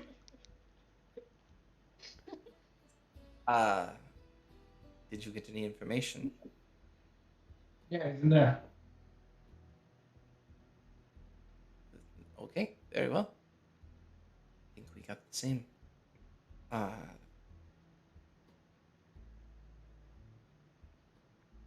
What was that, Jim? Yeah, you're kind of muted. Yeah, I said, yeah, he's in there. There's a room list in there. We could look and see what room he's in. That's what I was told, anyways. Okay, that makes sense to me. So when you go into the building, you can see that the first level is meant for essentially all labs. The second level is for students, third level as well, and then the fourth level is for faculty. And you can find a list in that the third level is where the room for Ruker is actually meant to be. His living quarters, his dormitory. I'm I'm gonna head towards it. I know that they're a little bit behind me, but not too far. I'm gonna head towards that room. All right. So as you go into the building, you see that there's experiments going on. You do see that there is the study of hex tech. Most importantly, they're trying to actually figure out what Jace has done to actually stabilize the hex tech crystal. But no one here is allowed to actually experiment by making their own crystals. This is all study here. For the most part, you get to the second level, students get to the third level, and as you're moving through, you can find room 307, which is the room for Ruker. You approach it, and it is closed in front of you. I'm just gonna wait. I'm gonna wait for them to catch up. Okay. Oh, yeah. I'll make my way up there next. Yeah. Yeah, and as soon as I get there and see the room, I'm just going to bang on the door. Bang on the door, and nothing happens. As soon as he banged on the door, I immediately darted back and into a hallway. Yeah. Luckily, no one's around, so. Okay. I don't think he's here, guys. He might be in the lab. Let's check the lab. Like, I didn't hear anything on the other side, right? No. 1 second.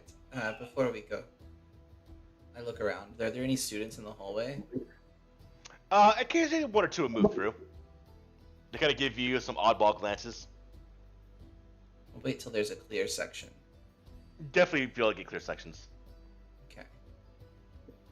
The door. Mm-hmm. Is it closed with a lock, or is it closed magically? It is closed with a lock, not magic. With a lock. Okay. In that case, I'm gonna try to pick the lock. All right. Go ahead and give me that d20 roll. Oh baby, here we go.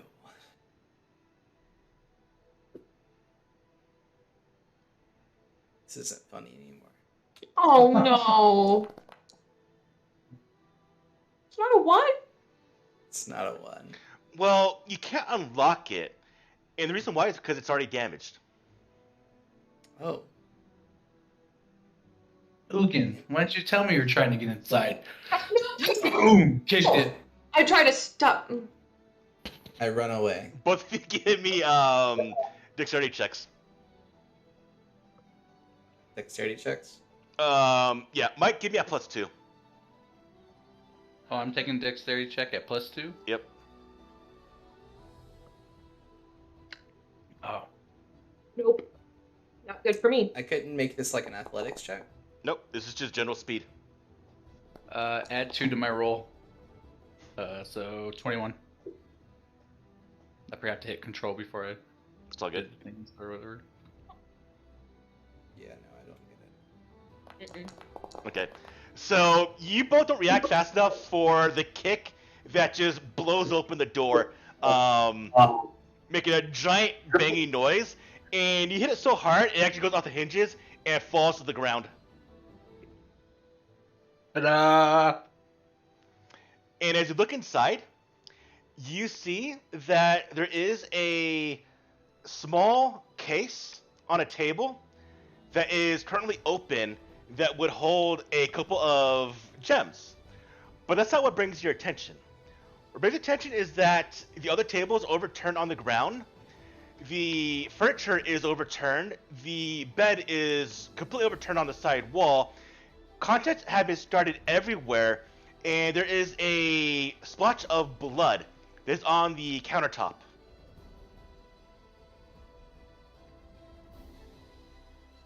Well, Seems Rooker is dead. we're not. Well, that's here. Let's.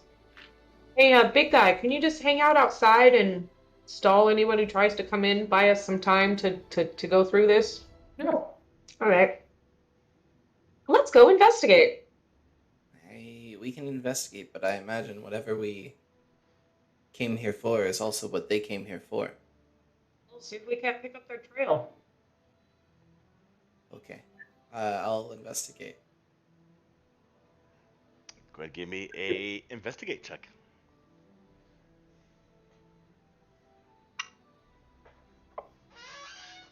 Better? This is an entirely new dice. Maybe you need to throw it away. Chase, are we like the exact same character? Maybe. I think like all of our stats are the exact same. I have deception, insight, investigation, perception, stealth, and expertise in athletics. So we're not the exact same. We're the exact same? No, we're not the exact same. Yeah, just the I have- overlap in common sense. Expertise in athletics and intimidation, and then greater proficiency in acrobatics, perception, and stuff. Nice.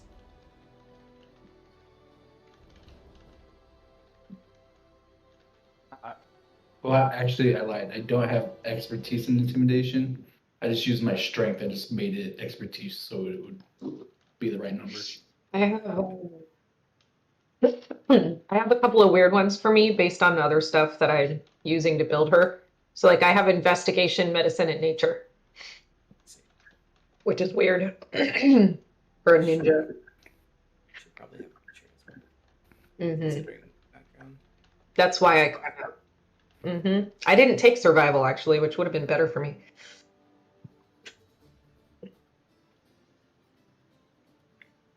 Alright. What do we find here? A second, I'm actually making it right now.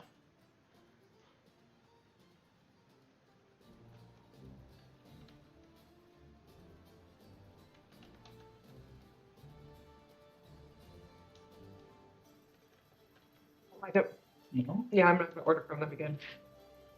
Food wasn't good? No, not at all. I like this one. Mm-mm. Nope. It's got much fancy shit on it. It's got like lettuce. I don't like the lettuce. The burger is very, very salty. Very salty. There you go.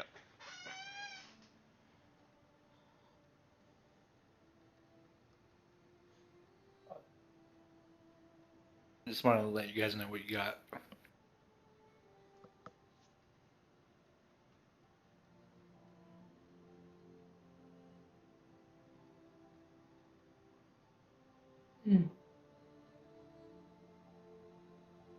I'm definitely grabbing I mean, that. there's not like a big note there that says, name, we did this. I mean, are you sure that's not just hanging around? Yeah, it was me. Ha ha ha. All right, The well, I'll next book, I'll say this. You'll never catch me. It's the leaky faucet bandits or the gingerbread man. yeah. What does the notebook say? Yeah, I'm just gonna say I want to take a look at the journal. Mm-hmm.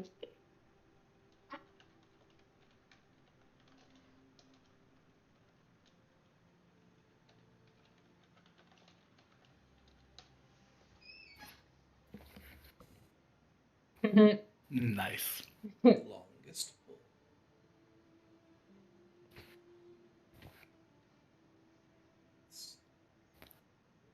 Seems like this matchbook was home to a bar that is full of fighters. Maybe. It's just like the monks back home that use the quarterstaffs.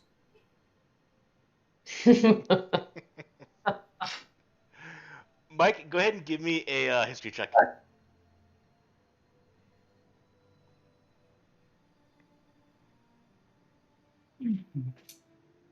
This is the +0.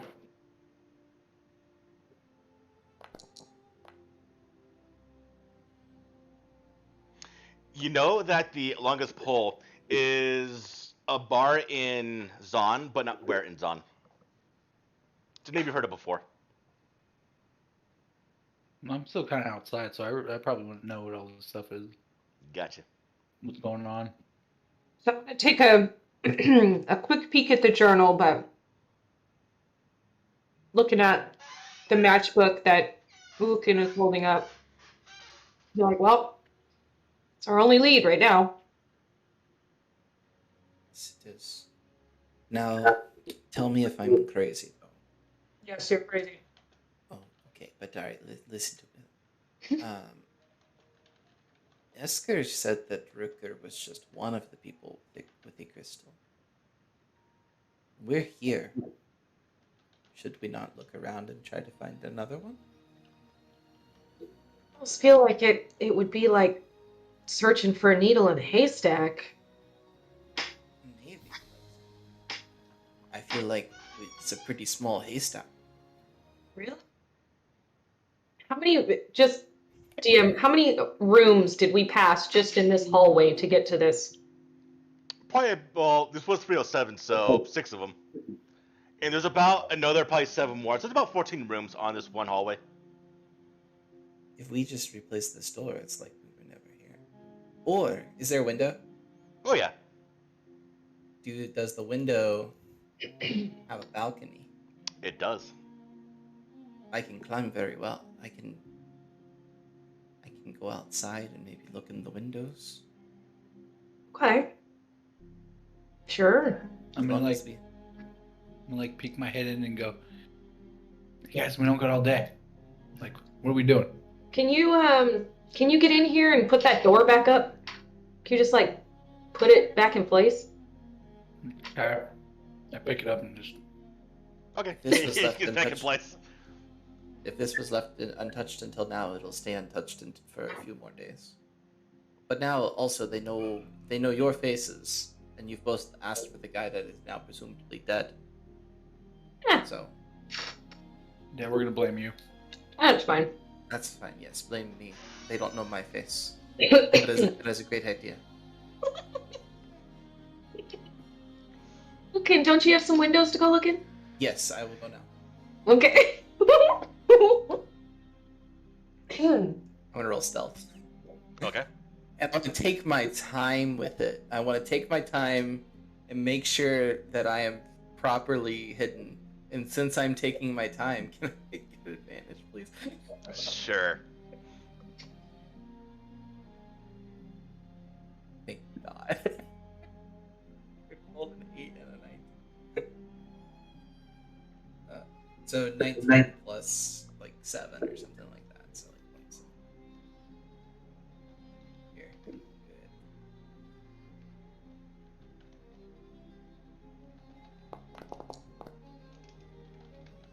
Yeah, 25. So I want to climb out and I want to look into the windows.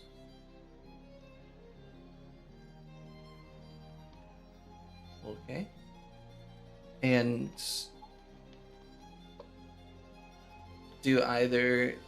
looking around the room, are there any like closed containers or anything like that? Like something that looks similar to the open one that's missing the crystal? Oh shoot, I just cleared that. I was trying to clear Essentially, the no. last one. No? Okay. What about 308? 308 has 2 people making love. Okay. Yeah. I keep going. I want to keep going. Going through here, are there any rooms without any people making love? I only saw one I was doing that. Yeah. Some are occupied, some are not, but nothing that has what looks like possible crystals. And these are bedrooms, right? These aren't labs? These are bedrooms, yeah. Okay. Where are the labs? Labs are on the first floor. Oh. First floor's labs, 2 and 3 are dormitories, and the 4th one is for the faculty. Okay. While we were walking in, were there any pictures or anything of people, like important people?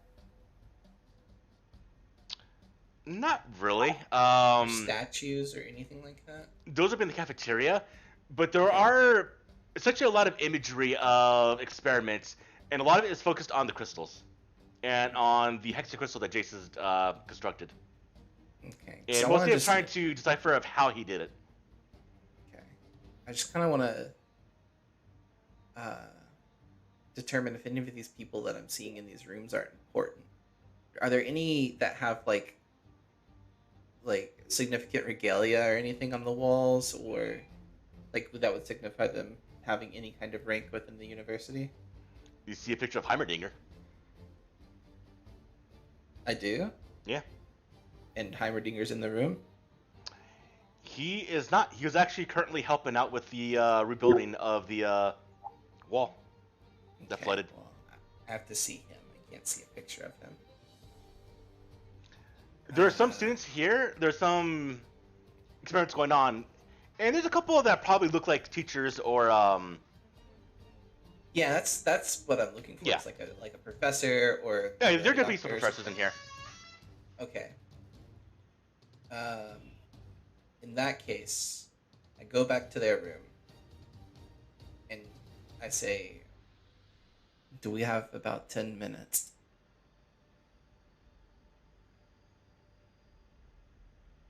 And I say that to Jim and Kira.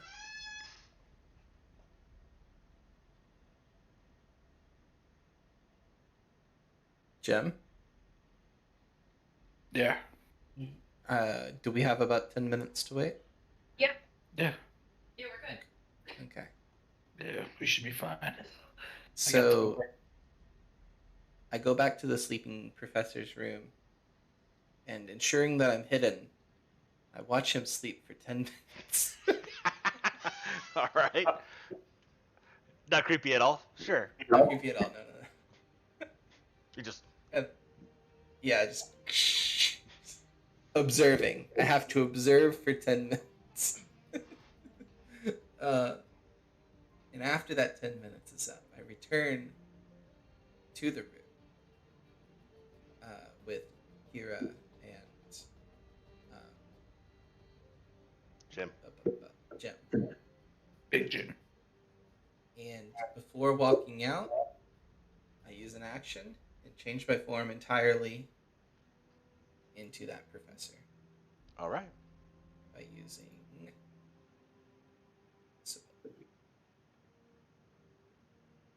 Where we didn't do it. All right. And now I'm going to the first floor.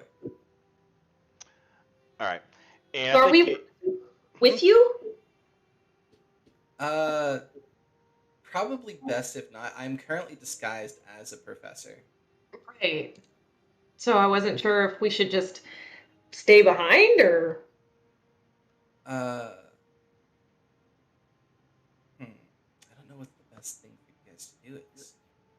Well, I'm gonna say this because I am losing my voice. I think I'll call the game here for tonight. Okay. Sounds good. You have a week to think of the plan of action. Okay.